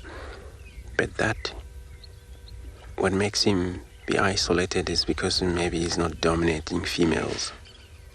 He may dominate a watering hole, but not dominating the females, which means during the forage, a female may roam around, maybe not coming back to that watering hole, but for him to go look for them, if they ever went into some of the water hole where there is a dominant males, maybe there's no chance for him to have these females any time.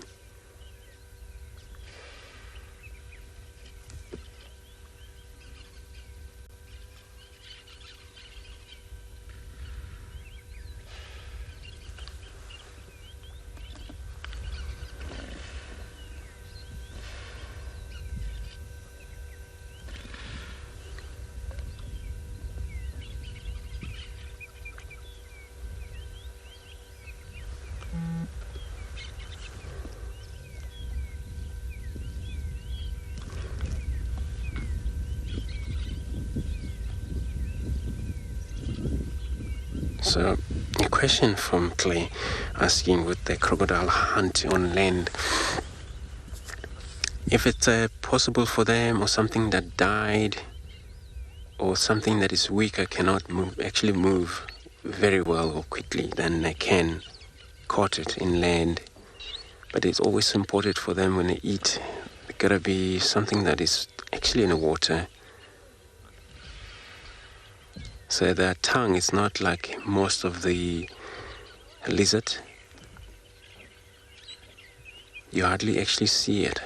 And that's why when they're swallowed, they make sure they has to be facing right to the top, and that's how they open their mouth and swallow it.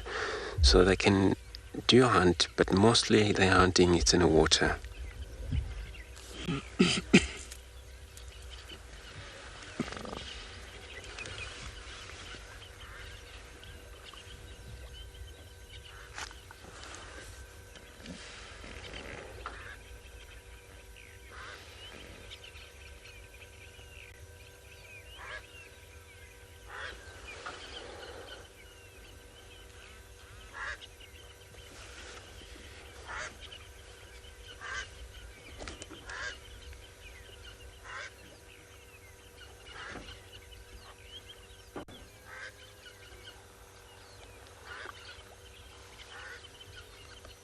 So these type of the crocodile, Nile crocodile, they can actually grow bigger sometimes. And then they would, when they kill, when they have a chance sometimes, the chance of them kill size of a decent prey species such as a kudus, these waterbark around watering hole. So their jaws is very extremely powerful. When they bite, they're hardly to give up. That's the only thing.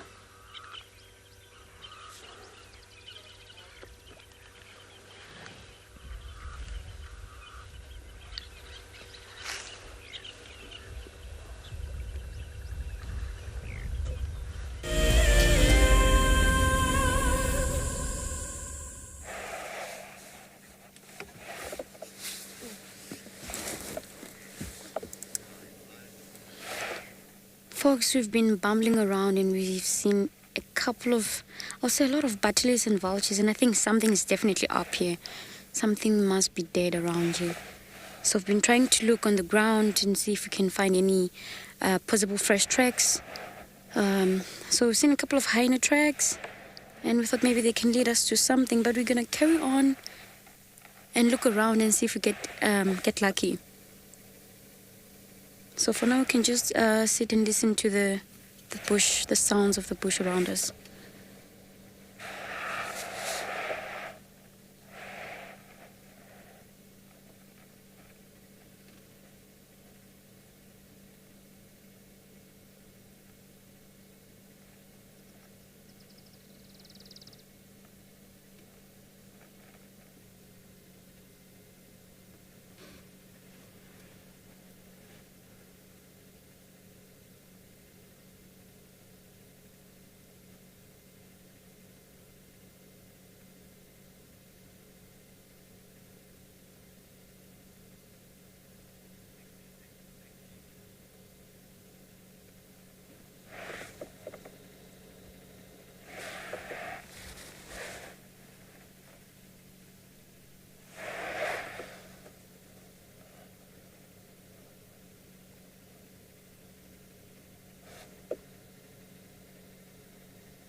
Folks, I really want to find out what the heck is going on here.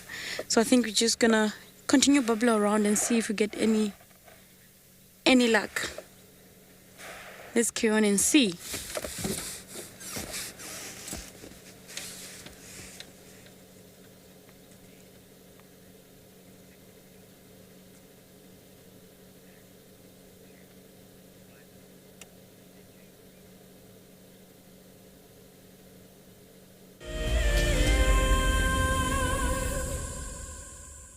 Welcome back, everybody. Welcome back. And I'm wondering how many of you have managed to figure out the 13. 13, the snake is moving in this direction. We didn't ask that question, but the way it's pushing like this is pushing backwards. And Mark, sidewinding is not correct.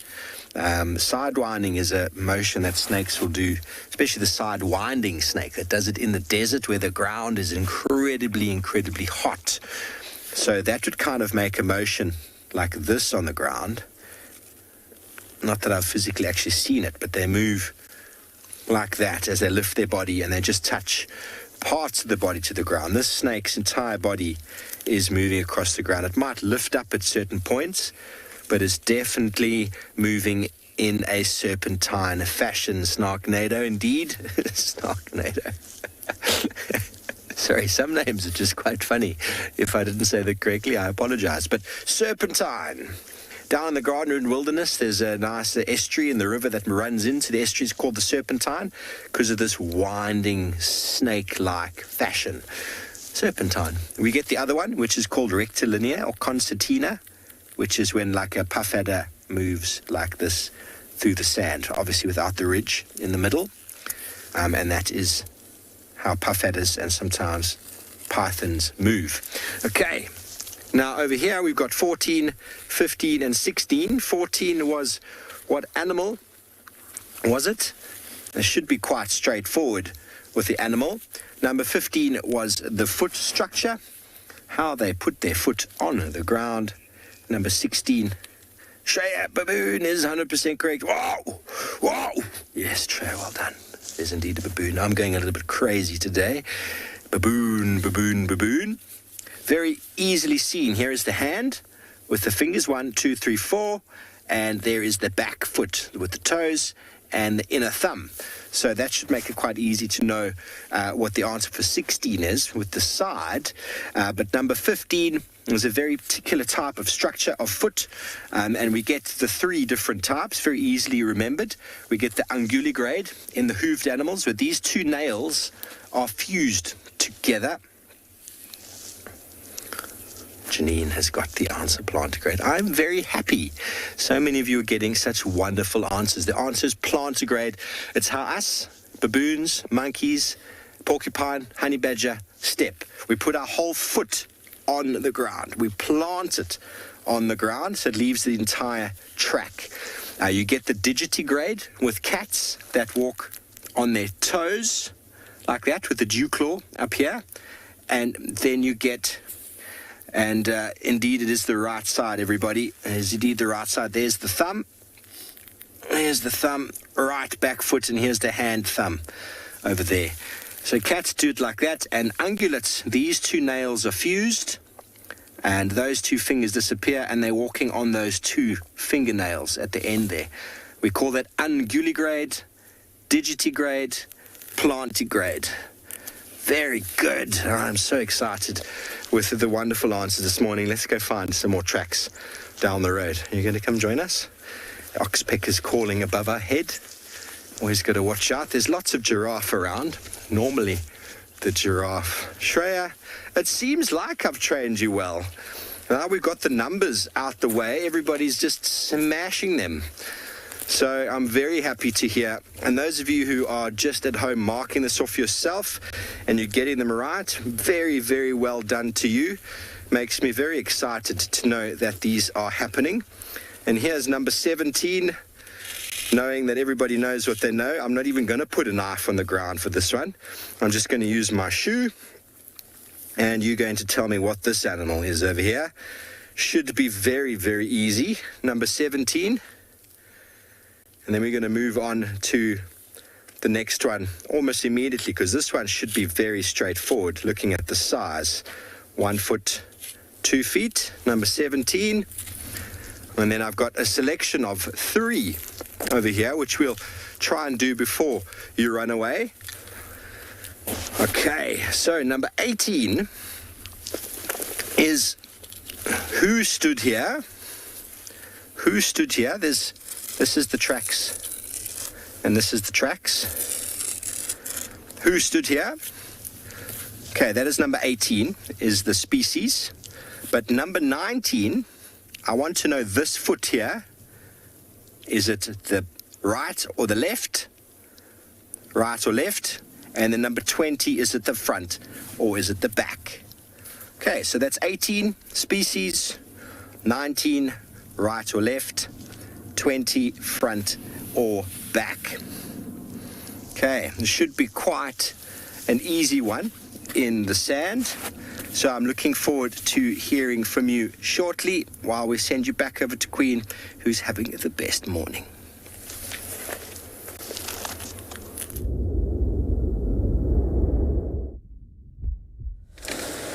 Folks, you won't believe this.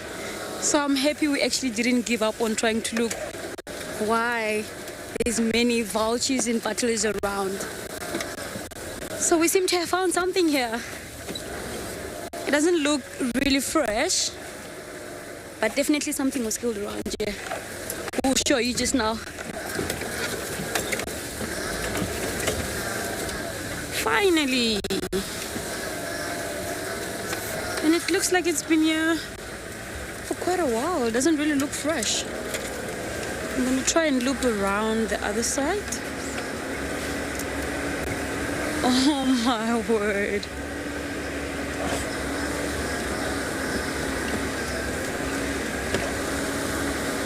It is so exciting to actually look for something and end up finding it, folks. This is something that really makes it fun out here in the bush. Wow, look at that. An old carcass of a warthog. So it is definitely not fresh. Wow. Look at that. You can see it's dry. So normally these bears will go for something that is fresh. It really brings a question to myself why they will still try and come close to this old carcass.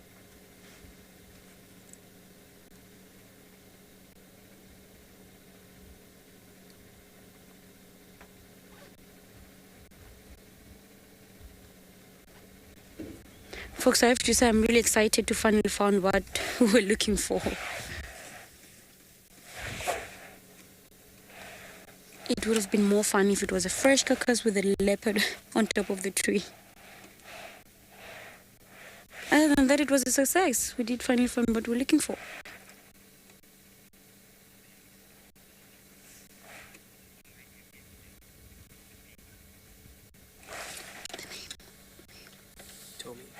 Tommy, thank you so much. Yeah, out here in the bush, when you think you wanna carry on, actually when you're following up on something, it's good not to just give up so easily, because it takes a bit of time and patience to find what you're really looking for. So thank you for that. And yay, found what we've been looking for.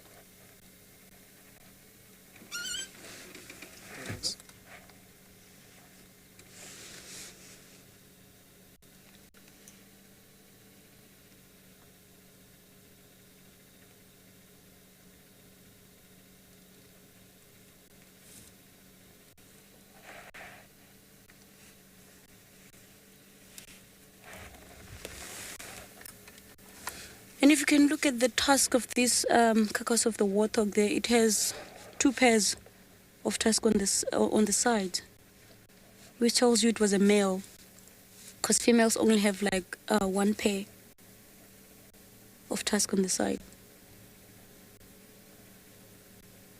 This was surely killed maybe 3-4 weeks back, probably a month, because it's very dry.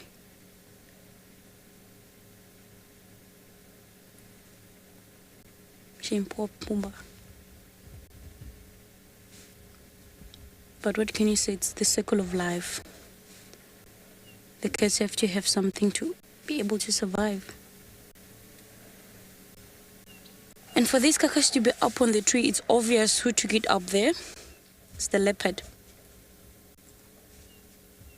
to avoid the hyenas of stealing the carcass or the kill away from them.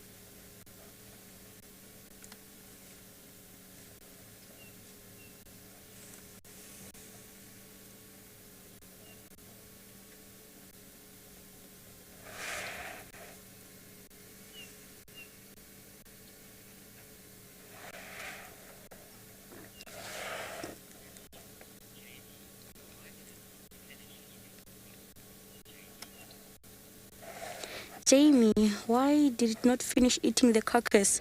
Pretty much the carcass is finished. I think it's only the bones and the skin that is left there, but pretty much the leopard eat everything there. So if it had fallen onto the ground, hyenas will definitely eat off the bones.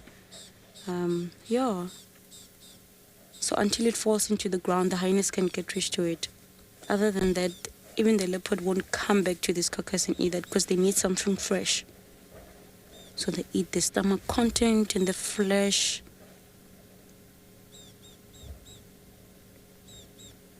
So that is why we still see this left over.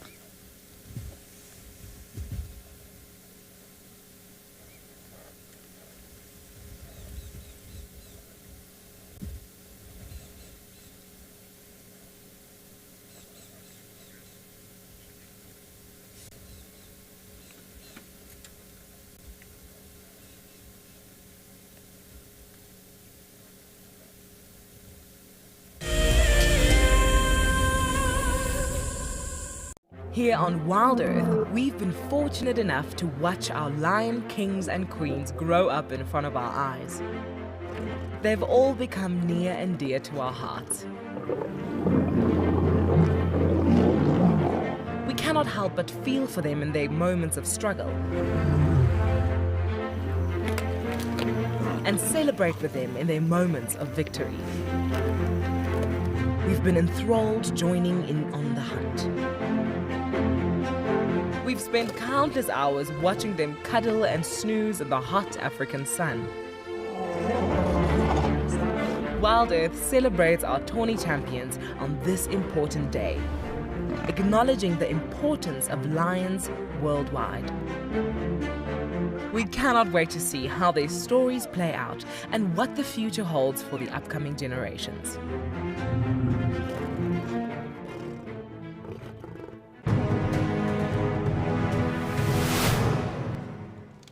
And I turned to Sean and I saw that she had this panicked look on her face. Either she was afraid that something had happened or she was afraid that she was going to miss out on something. But instead of her missing out on those lions, we drove up next to them and I switched off the car so that she could hear what was going on. Now, these lions had killed a kudu, and she could hear these two cubs, both 8 months old at the time, busy pushing and shoving each other out the way to get to the best parts of the meat. And the mom was lying just to the side in the shade. Now, I'd known that before losing her sight, Sean probably knew what a lion looked like. But I really wanted her to know what this lion looked like. So for the first time in my guiding career, I started to describe to someone what a lion looked like. And I found that, I started to notice things in that lion that I'd never seen before.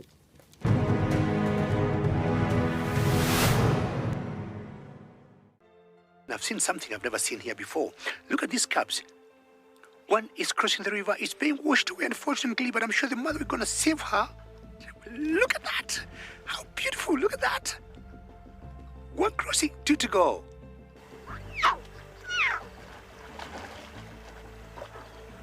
How cool is this? Expect the unexpected here on WildEarth daily.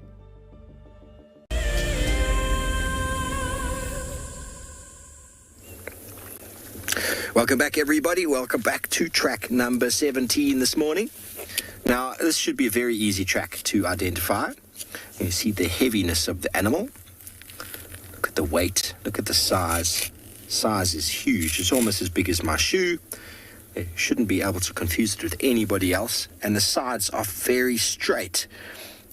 Very, very straight. Well done, Marino. Marino, 100% correct. This is a giraffe. If we wanted to be 100% correct down here in South Africa, we would call it the southern giraffe. But don't worry, I'm pretty sure all giraffes have got the same type of foot. If they don't, there's something really strange with that animal. This is a giraffe. Indeed, lots of giraffe around. Now, number 18, 19, and 20. 18 was the animal. What animal stepped here? And number 19 is the right or left. Hyena is correct, Sherry. Hyena is 100% correct.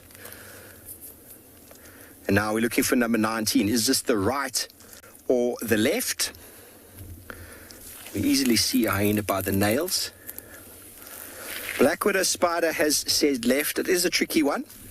It is a tricky one. But if we put our hand down, there's the toe. 1, 2, 3, and 4. The longest toe fits on my right hand, not on my left hand. 1, 2, 3, 4. This is the right foot.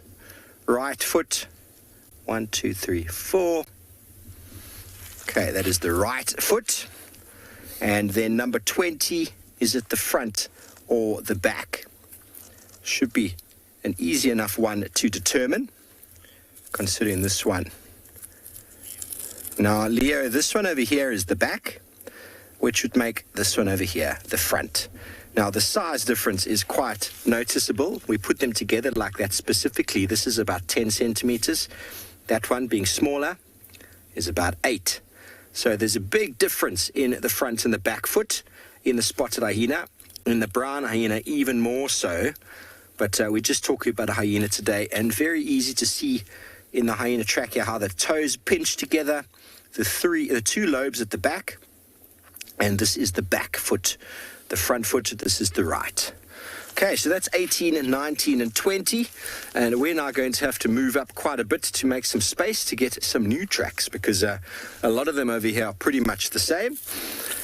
Although, bear in mind, everybody, we can ask you the same animal again, because the track is just what it is.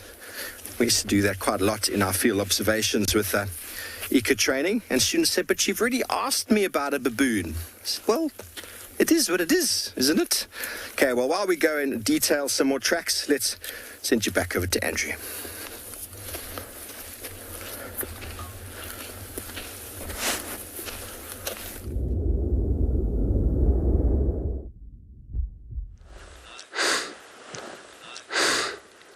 So we got a very very interesting antelope here, waterbuck. But just a quick update about that Sabi, the female leopard. So since there's no visual from the boundary, and then to say that she got a kill on this far side where it's actually no visual at all from that cut line, so we have to make our way out of that. But we got a waterbuck here where it looks like maybe more than one, but we can see that beautiful male. It's not actually visible very nice, but you can see this horn.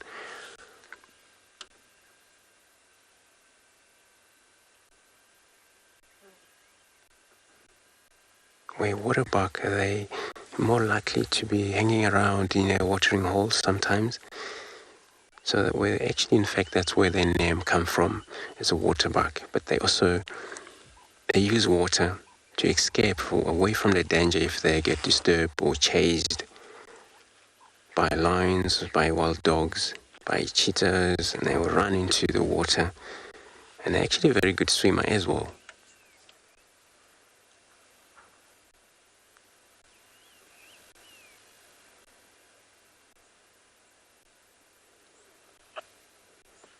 So they are one of the antelope. Mainly the antelope, they would have 4 teats, the females. Mainly our antelope, they would have four of the teats for these babies to drink the milk from. And then a lot of time also the females don't have horns. Male would have horns on a lot of antelope we have in this area.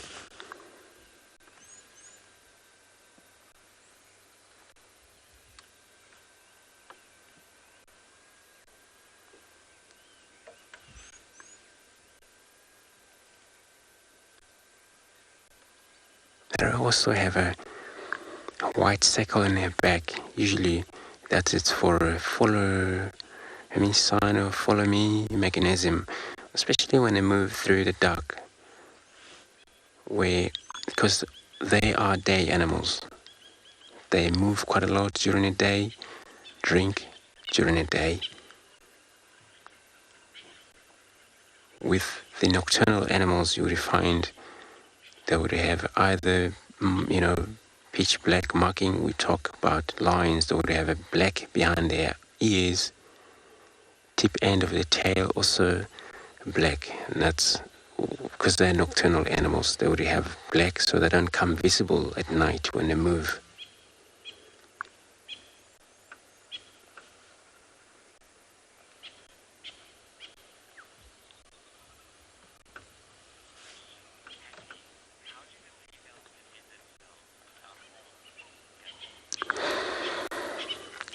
Patty, you're asking how the female would defend themselves without a horn.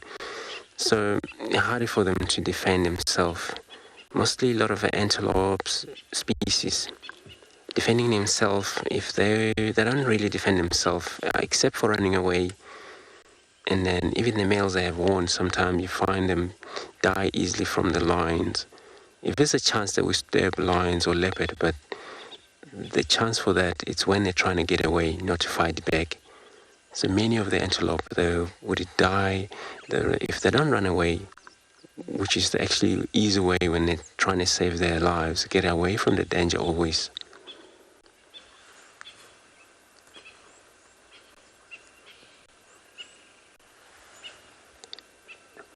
But these species of antelope, they're so cool that, that the only reason they hang around the watering hole, it's a defense, against the danger. When they're chased, they would find out all of them swim into the watering hole, as long as it's no crocodile such.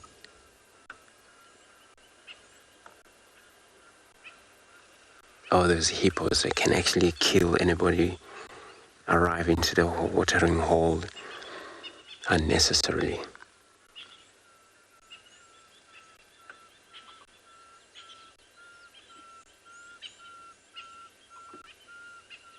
And it's so cool. So the whole coat, it's rich in oil. So they have a natural secretion of oil, the whole entire body. That makes them not to carry much of the parasites such as ticks.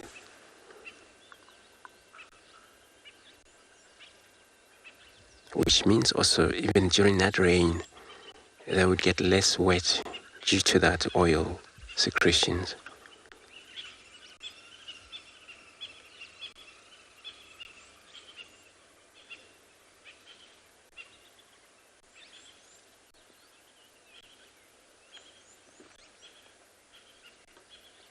There's quite a few females there with a male, but I've seen 2 males in this group.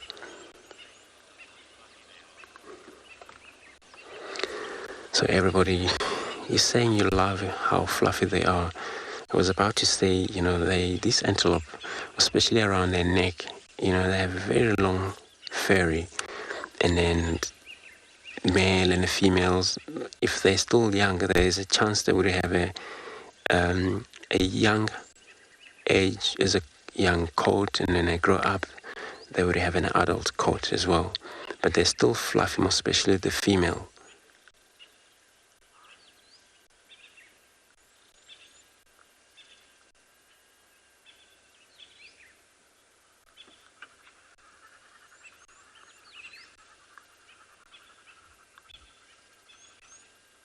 And they make sound as well, so there's a chance they make sound when they see a danger. And that is also sound that they make. It works with all species such as birds that may be around. It would pay a lot of attention to such a sound.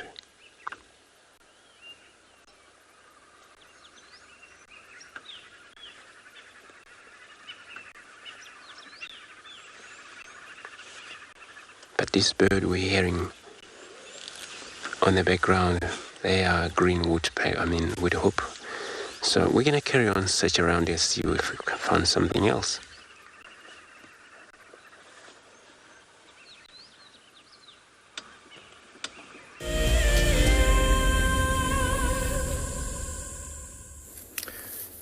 Back to the wilderness. Beautiful trees standing out as habitat on the African landscape.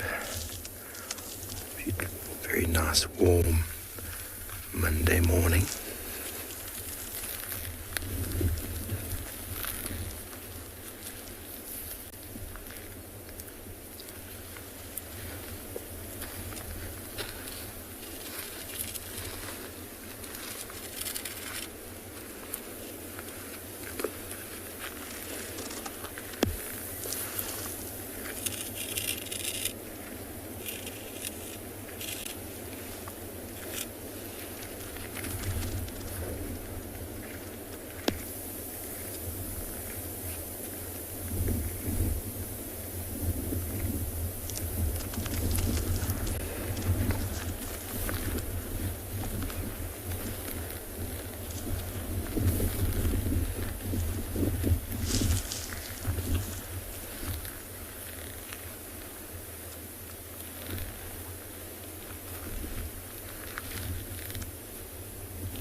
Everybody, I'm still here with you.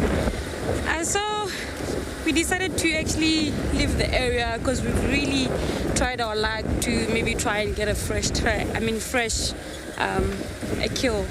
Unfortunately, we didn't get lucky.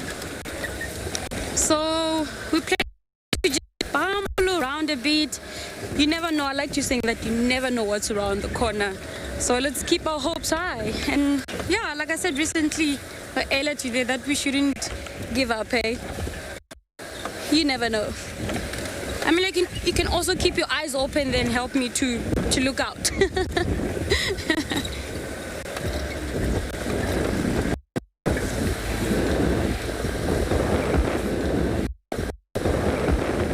And again, I'm gonna say this. I'm so dying to see one of the cats. Up with the tracks as well. And a couple of hyena tracks, elephants, some were fresh, some were not. But yeah, let's carry on bumbling. Maybe we'll get lucky.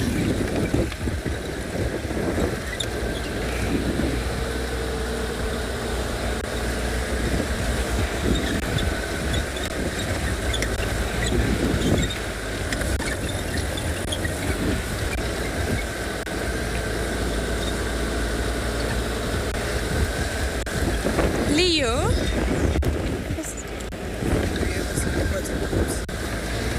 Leo, do we ever see leopards in groups? I wouldn't say groups. So what I've come across since I started joining this industry, like guiding, I've seen most of the time a male and a female mating. Sometimes it's only just the leopard and the male leopard, because they are highly solitary. So it's very, I would say it will be an amazing sighting to see them together. Well, I've heard of people saying that they've seen more than 3 leopards in one place. So that is really, really amazing, and something I'm looking forward to experience one day out here. But yeah, anything is possible.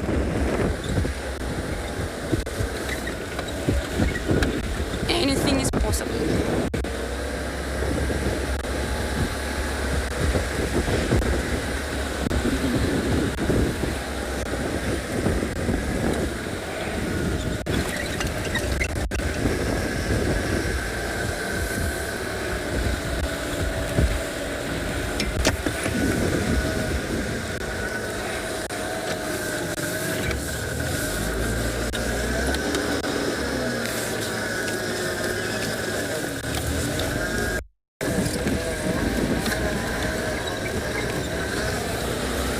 I remember this other day, one of my colleagues was telling me of the day he actually saw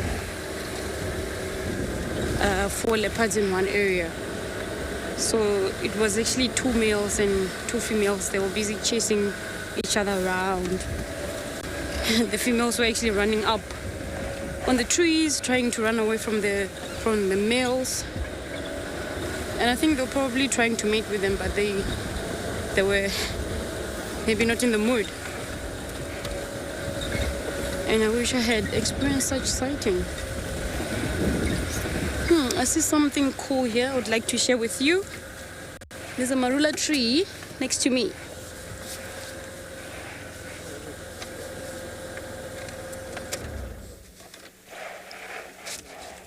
I'm gonna rub to Andrew and see what he has for us on the other side.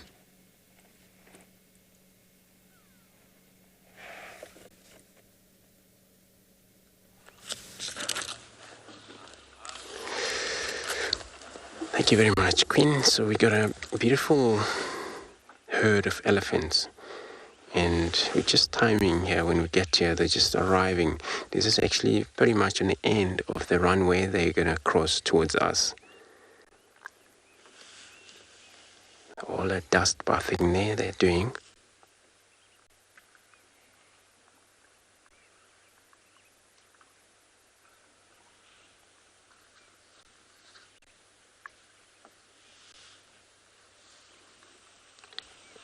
It's a beautiful herd, in fact.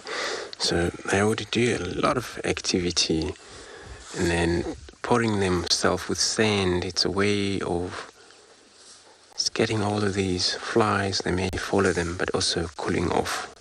Sand would be much low in temperatures. When they put them on top of them, it works better.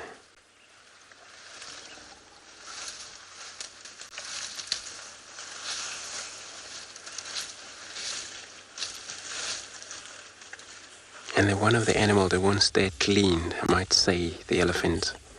They love mud wallows, they love dust, just like that.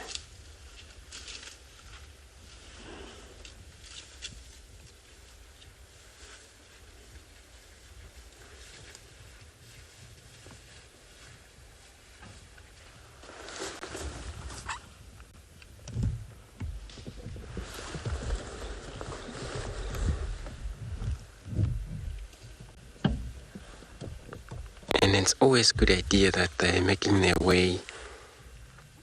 Probably maybe later on they would be arriving at a Chitwa watering hole.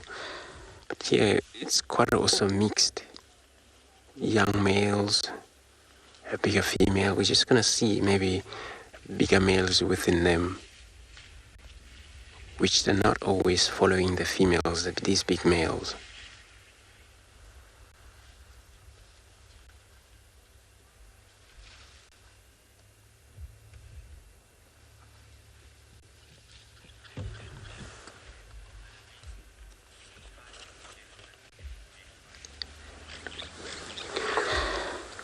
So Annelies, you commenting saying that any sighting of the elephants is the best sighting.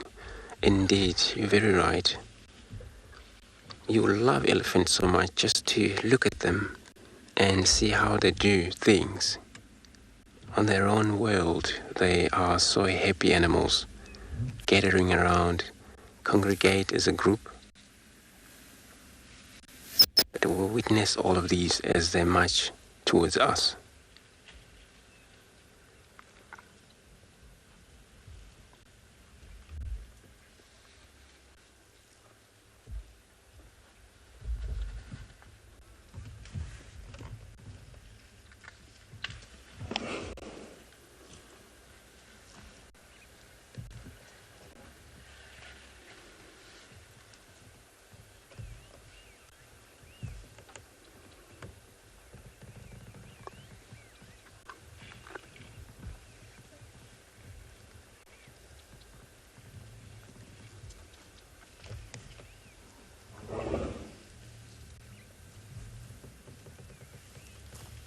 So incredible. It's going to be one car that is probably driving away out of here. So we have all the beauty of a sound they're going to make as they make their way towards our vehicles.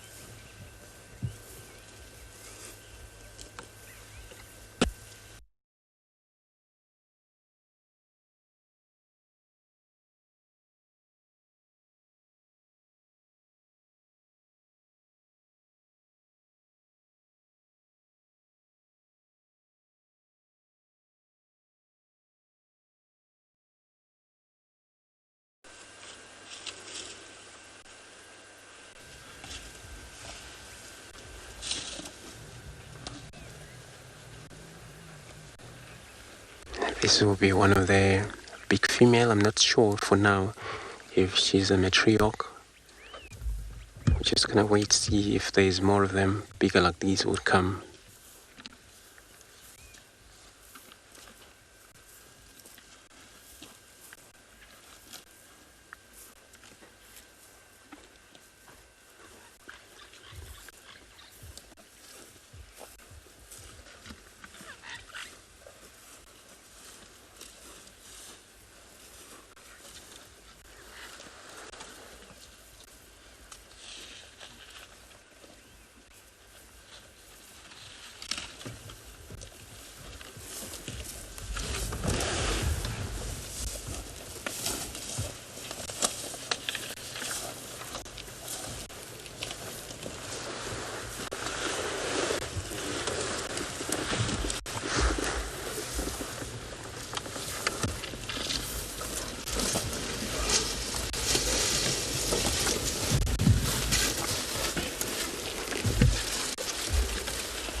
Just gonna stay right here, very quiet, listening to the sound as they move.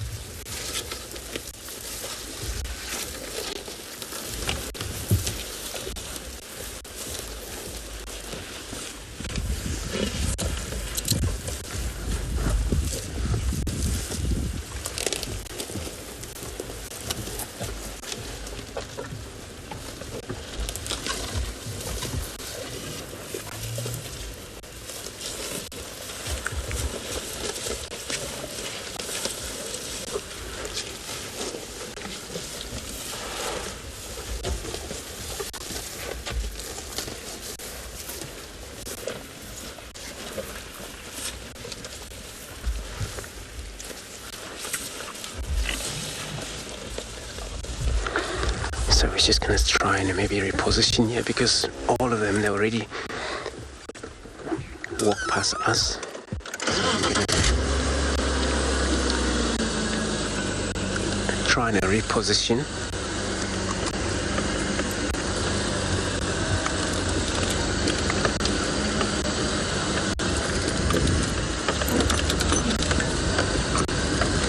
So with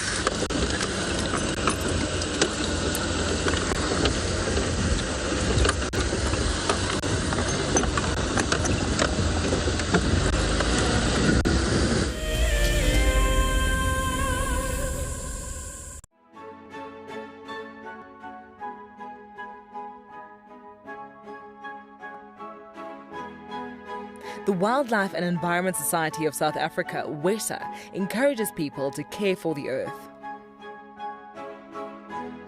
Through innovative projects, they aim to reverse the serious issues that we face in the world today. One of these projects is Green Coast, a proudly South African award for sensitive and well-managed coastal sites. This sustainability project protects our national coastlines while providing unemployed youth with a love for their environment and a hope for the future. WESA is a membership and volunteer-supported organisation. Every supporter is helping to change the only earth we have. Visit our website to see how you can help care for our earth.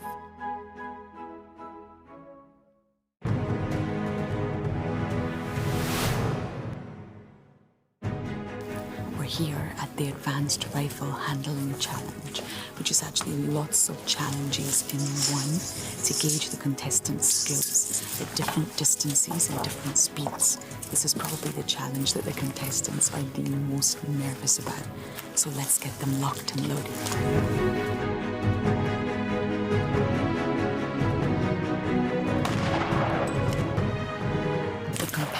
Are now doing the Hades halt, where they have to run back and forth to a target, turn, take aim, and shoot.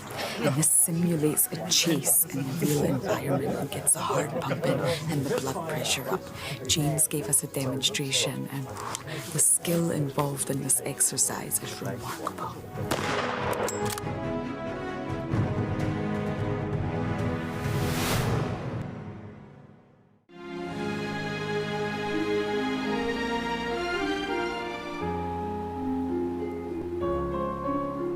You are cheeky. That was a brave decision. Amber Eyes is... Oh. That is so magic. That was absolutely wonderful. Amber Eyes just gave that cub an enormous hug. Expect the unexpected here on WildEarth daily.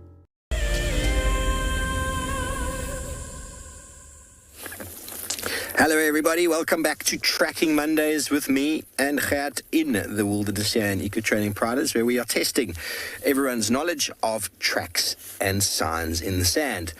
Now we are up to number 21. And now number 21, I would like you to tell me who stood here. Species, but the word could be a male or a female name.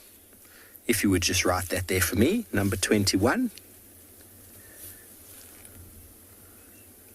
Should be quite easy. You can see the size over here. It's about 12 centimeters. 12 centimeters. Easily see the 3 lobes in the toes. Number 22, I'd like you to tell me how fast is this animal walking. There's 1 foot. The front foot. There is the back foot. How fast is it walking? Running, medium slow, stalking. What is it doing? Okay, and then number 23, this foot in particular, is it the left or the right? I've already told you that it's the back, so is it the left or is it the right? That is number 21, 22, and 23. Take your screenshots if you need to.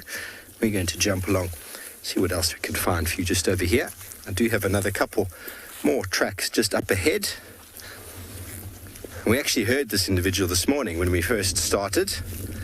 We charged off to see if we could find it, and then we had some comms issues and we had to go back and get the phone, and the comms are back up and running again. These technical gremlins that attack us from day to day is part and parcel of what it is to produce a live show. Now, that's not the one I wanted. We're just going to walk up a slight little bit. The tracks many of them are quite similar at this point, hence the reason we've had to walk a little bit further. And it seems like it is a very long way away. Coming up, here we go, number 24, 25, and 26. Okay, now I don't think it's a trick question. It should be quite straightforward. I'm just going to check because I made a note of the question that I asked here. Number 24, let me put down some form of measurement. 24, who stood here? 25, what is the group structure? Family structure, pride structure, group structure, what do they call it? There's a very specific word that goes with this grouping of this species. That's number 25. And then number 26 is the diet. What is the diet of this animal? There's a diet. So we've got 24. What animal is it? 25. What group structure do we call it? Is it solitary? Is it a pride? Is it a loose association? Is it an oligarchy? Is it a temporary association? Is it a harem? I'm looking for one of those words. And then number 26. What is the diet of this animal? I don't think it's too tricky, but it's not always as easy as it looks. So you happy with that one, Gert? I think you are, hey? Very good. Okay, so I think it looks like we've got time to do this other one that was over here. And then we're going to be running through lots of answers this morning. Number 27. Number 27 is this animal here. Now remember, I said we can ask the same tracks again. I don't want to know who this is. I want to know what is the association, grouping association that this animal has. Territorial, solitary, harem, what structure does this animal, what sort of behavioral pattern does this animal go through? Number 27. Okay. And it sounds as if we have got more time.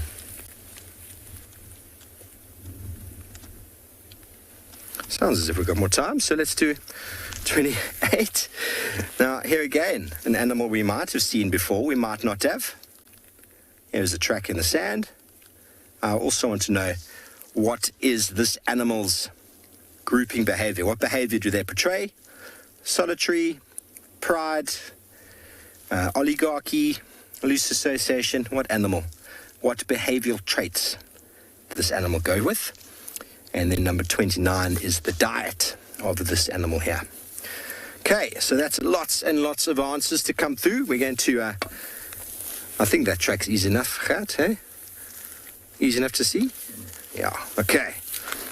So we're waiting for answers to come through. We're going to be heading all the way back to number 21. Try not to stand on. It sounds, though, as if, without hearing anything in my radio, that we have lost comms again. Hence why I haven't heard anything in some time. So if that is indeed the case, Jared, just, well, I don't know what to say actually, but I have a very strong feeling that we are probably not on air anymore.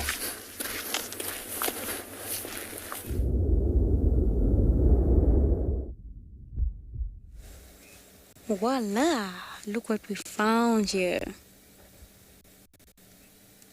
A water monitor lizard. So what it's doing now is trying to bask on the sun. Hence these little creatures cannot be able to control its body temperature. It's cold-blooded.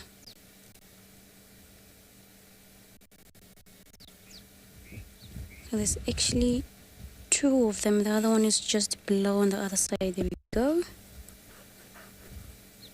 That one is just slightly out of the water, not completely outside.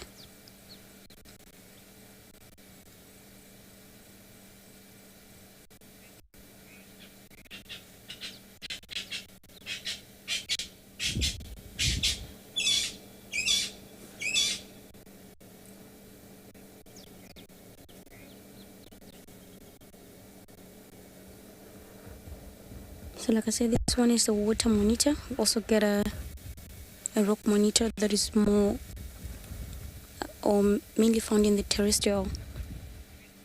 So this one is semi-terrestrial. You find them outside in the water sometimes, like we see now, sometimes inside the water.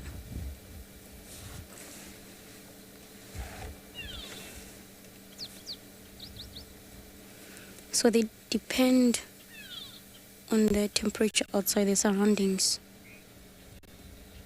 to actually control the body temperature, unlike the mammals that are warm-blooded.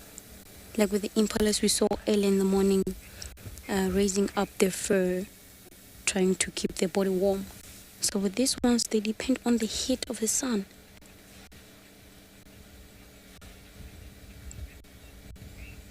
And if it gets too hot for them, they go back into the water. And if the water is too cold, same thing again, they have to get out of the water and get warm. Basically, that's how they try to control the body temperature.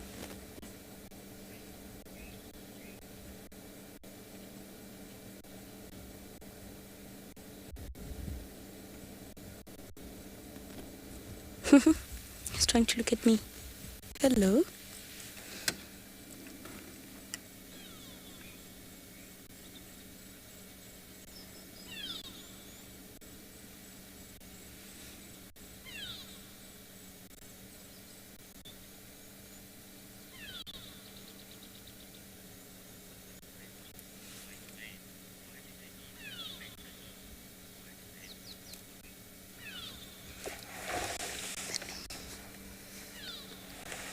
They need their big claws to be able to grab onto things, for example, if they're trying to kill what they want to eat. So they need those to be able to hold onto what they're trying to kill. So these little guys, they can eat birds, eggs, frogs, and other small lizards. So that is like their weapon to get food for themselves. And remember, they can also use their strong tail to whip, especially for what is trying to attack them. They're mostly preyed upon by, for example, martial eagles.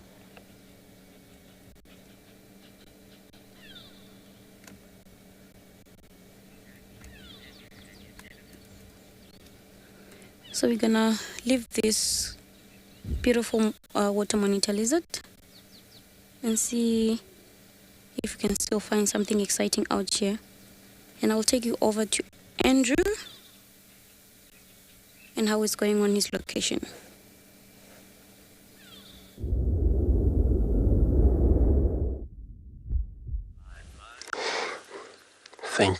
Thanks, Queen. So we're still sitting here on this such a beautiful clearing. This is the part of the herd that was left, not the one that actually walked past us before. And just to see how many of them, I count above 20 already. So, but this is pretty much the end of this group, I think, for now.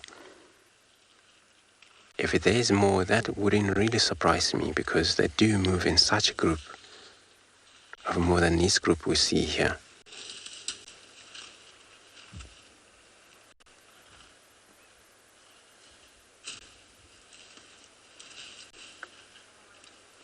So when they're in this much of them, the matriarch, she has to work a lot use a lot of her experience of moving them every now and then, because they can't wait for too long in one area.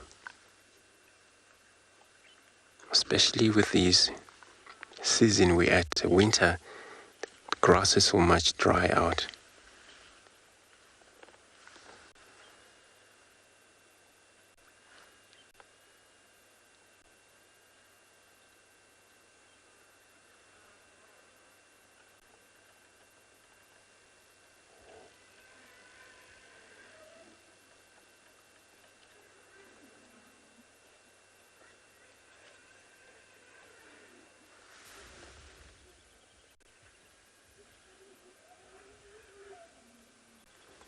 So one of the young ones that sounded like unhappy on the far side.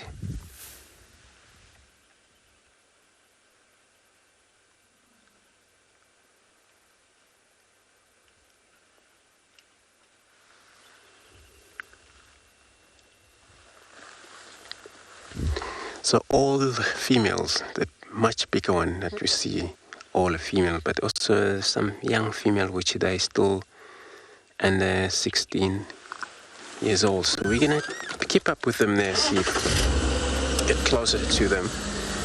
It's a beautiful herd, in fact.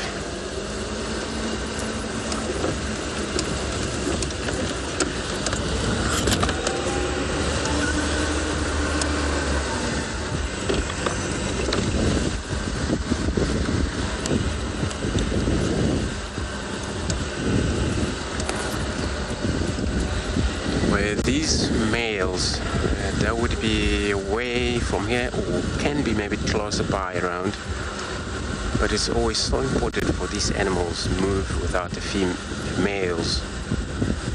A lot of time when the males are with them, they tend to be very much disturbed. So I'm gonna just keep this distance for now, because one that was left behind felt like maybe she's left forever, then she's trying to keep up with the rest, see how they move.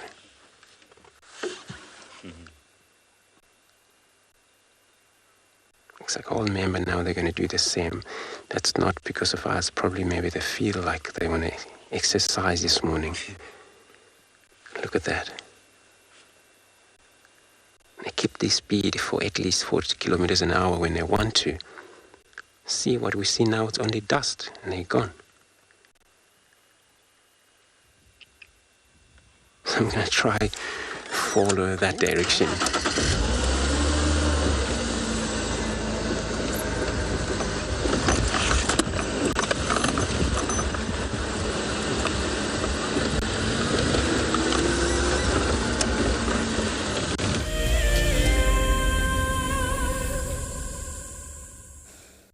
Andrew, good luck keeping up with the elephants.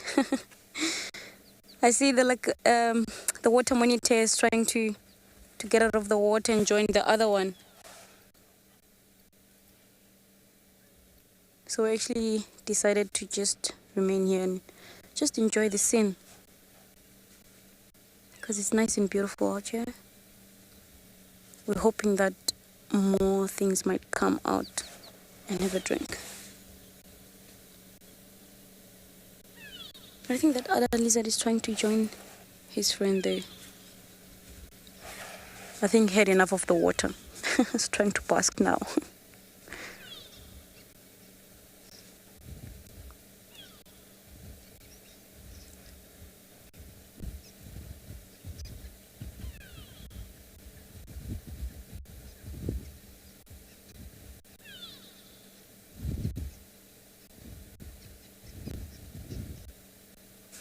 Of course they stay in the water, but these little guys, they lay their eggs out of the water. So they'll use termite mounds that are not active. The reason for that is because they have a good temperature in there for the eggs to incubate.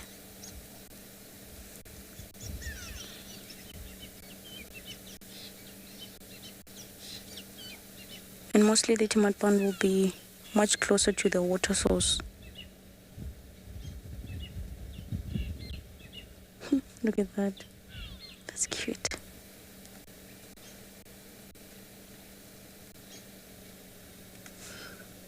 I have one sighting so far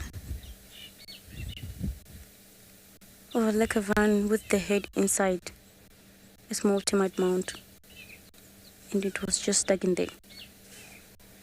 It never came out, and we never knew what exactly it was doing inside there.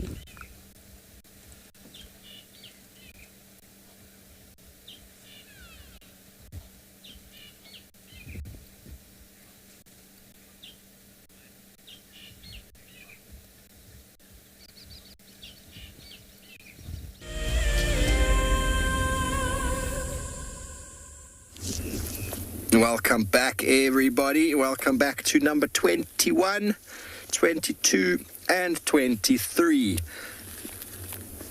Very obvious, the three lobes in the back here. And the toe and the pad are quite narrow to each other. Tailor-made! Lioness indeed is a lioness. There is the front of the toe, 12 centimeters or so. This is a lioness, and it's not very wide there. The toe in a male is often wider, but that's more noticeable in the front foot. But a male would be up to 13, 14, 15.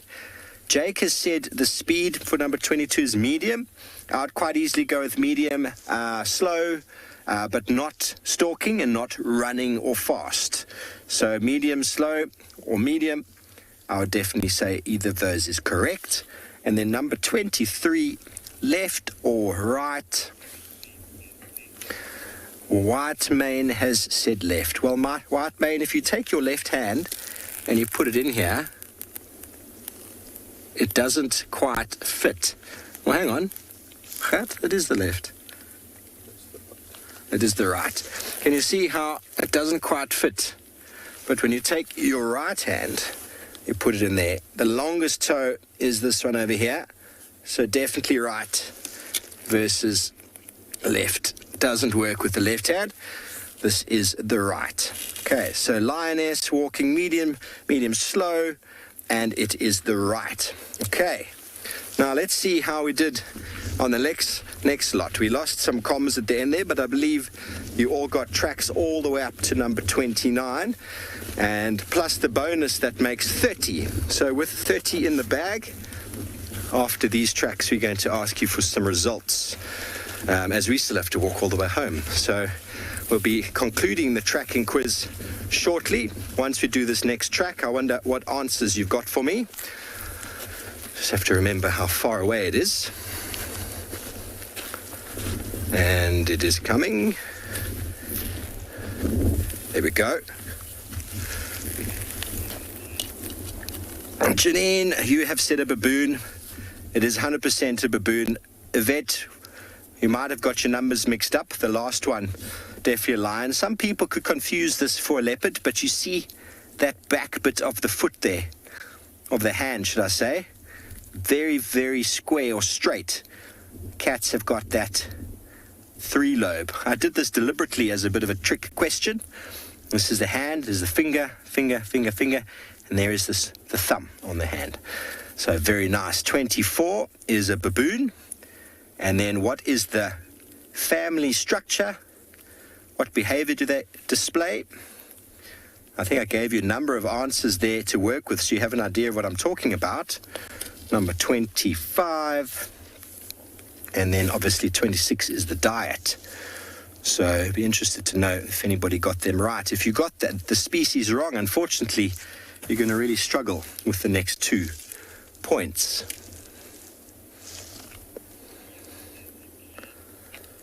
Leo, well, unfortunately, baboons do not occur in clans. So you probably thought this was a hyena, in which case unfortunately, no, not a clan. But by all means as well, if it was a hyena, clan would work, but I'm looking for that behavioral structure. Okay, so many of you got it wrong. I apologize for a tricky question, but it is a baboon, and the baboon has got a social structure of an oligarchy, a dominant group of males that look after the troop. If you said troop, okay, I'll give you a mark there as well, but if you said oligarchy, that is the answer we're looking for. Well done, Janine.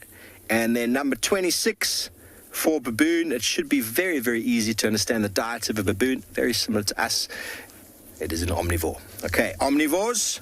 So baboon, oligarchy or troop, but I'm looking for oligarchy. I think I even gave you the names there before. And then omnivore. Okay, now this big fellow over here, where is he? There he is. This big fellow over here for number 27 is a giraffe. I think it's quite easy to see that. And I wonder if anybody got the family or grouping association of this fellow. Giraffe are not solitary. They do not form oligarchies. Janine is on fire this morning. Janine, it is indeed a loose association. Males and females come in and out of groups all the time. There's no territorial behavior. There's no sort of herds, or should I say there's no harems, there's no oligarchies or matriarchal societies or anything like that. The males will dominate each other when it comes time to mating, but it's a very loose association for the giraffe. Very, very good. Now, number 28, the animal here, if you didn't get the track right, you're going to get two answers wrong, I'm afraid, but this is quite easily noticed as a hyena. And it is the back left, just by the way, but 28 was the system or the structure or family unit that they're in.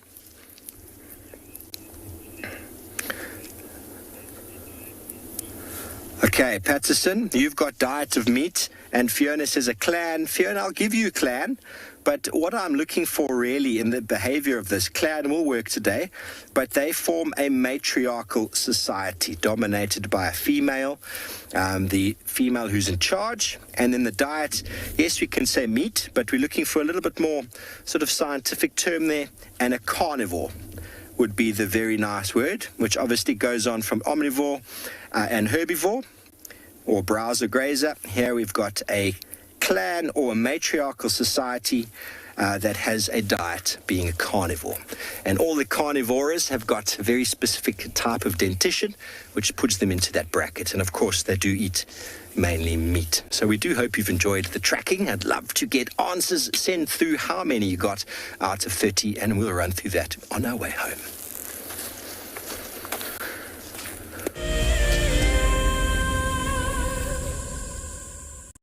The Endangered Wildlife Trust fights at the forefront of conservation, across the vast Karoo and sweeping grasslands, in remote pockets of forest, along road networks, across African skies, and in communities to conserve our wildlife and wild spaces. Help us to protect forever, together. Donate now at ewt.org.za.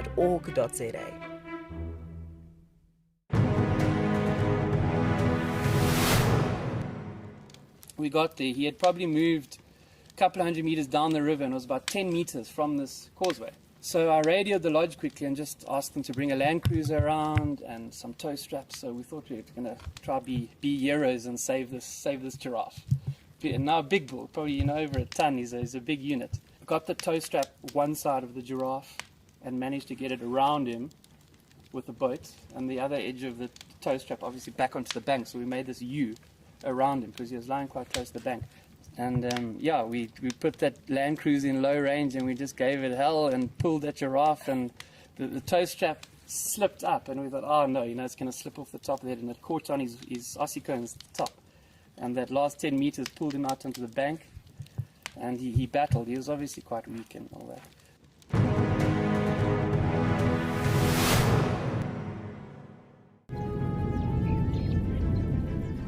Oh, it's going to be in trouble now. Oh, this is unbelievable stuff. Here comes a hippo in too. Go, Impala. There's a hippo coming in. I can't believe what we're seeing here. This is what we normally see in East Africa. It's all over. Hippo leaping at the crocodile now. Everything's gone underwater. Expect the unexpected here on WildEarth daily. The bushhawk feed allows the camera person some creative license. This is my favorite style of shooting. You have to be mentally and physically prepared. You're shooting handheld in some very strange and contorted positions, always with a straight back, often in the squat position, low to the ground. The creativity comes down to the relationship and sync you have with your presenter. The more you understand each other, the more you'll be able to tell the story seamlessly.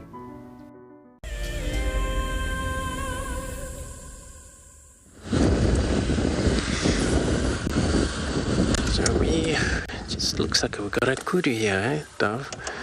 Looks like we've got a kudu resting there. And they're one of the greater antelope kudu we talk about earlier on when we talk about these waterbug, where male kudu can be slightly maybe bigger or compared to the waterbug.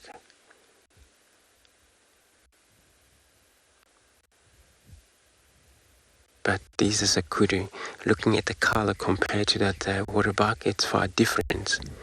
All you see in this one are vertical stripes that are all visible.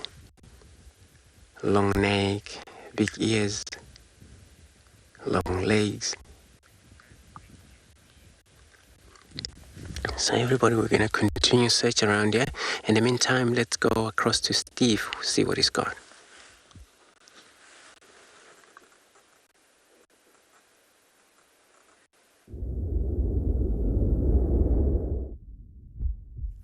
Welcome back, everybody. Well, I hope you've enjoyed tracking this morning, learning a little bit about tracks. If you are new to the game and this is your first show this morning, I like to educate a little bit of tracks over the week or two that I'm around and then do a little bit of a quiz. It's quite nice for people to test their mettle against the tracks on the ground. And if you are new to it, make notes, see if you can learn.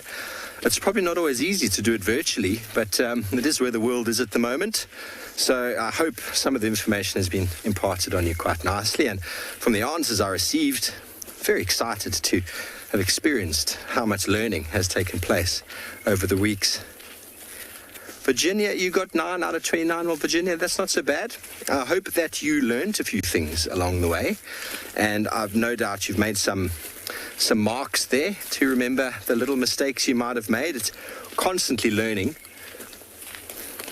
Jacqueline, 22 and Janine, 24. Well, everybody, that's pretty remarkable, actually.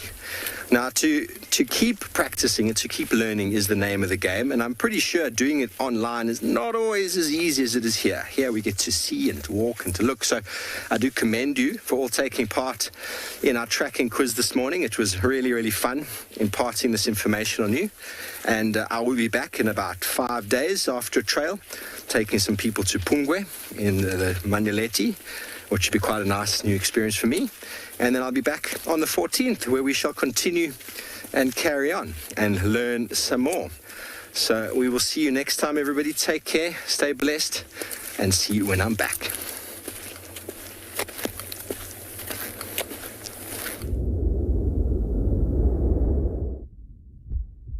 Welcome back, everybody. So we're sitting here at quarantine. It's nice and open.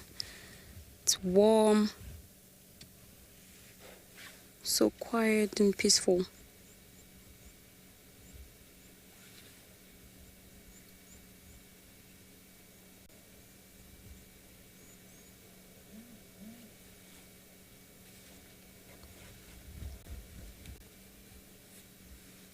I have to say I like open areas. Which is why I have to say quarantine is one of my favorite places here.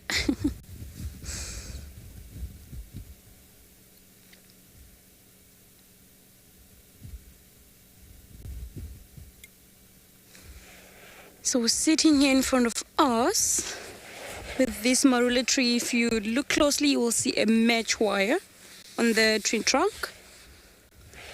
So this is done to try and stop the elephant from actually ring barking the trees. Because if they ring bark totally the tree trunk, the tree will eventually die because there'll be no more transportation of water and nutrients up into the branches and leaves of the tree.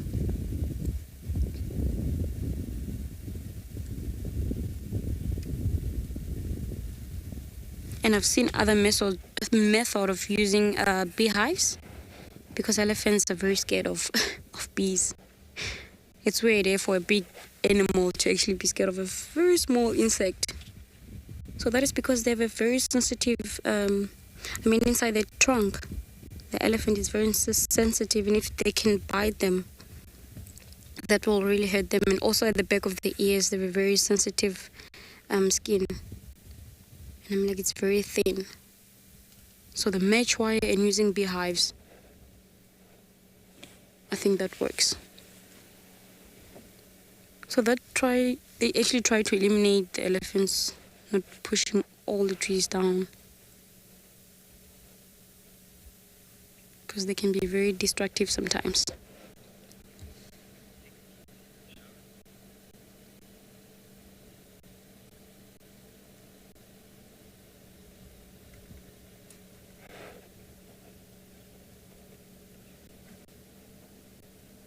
Yeah, I cannot wait for summer and have.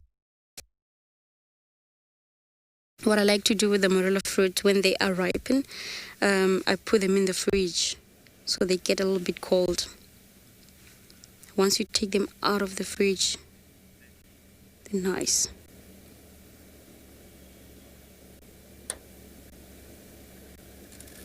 Folks, I have to say we have to end the show. So it was very nice of you folks joining us. I have to say I will miss you. Join us next time, and yeah, join us about in the afternoon.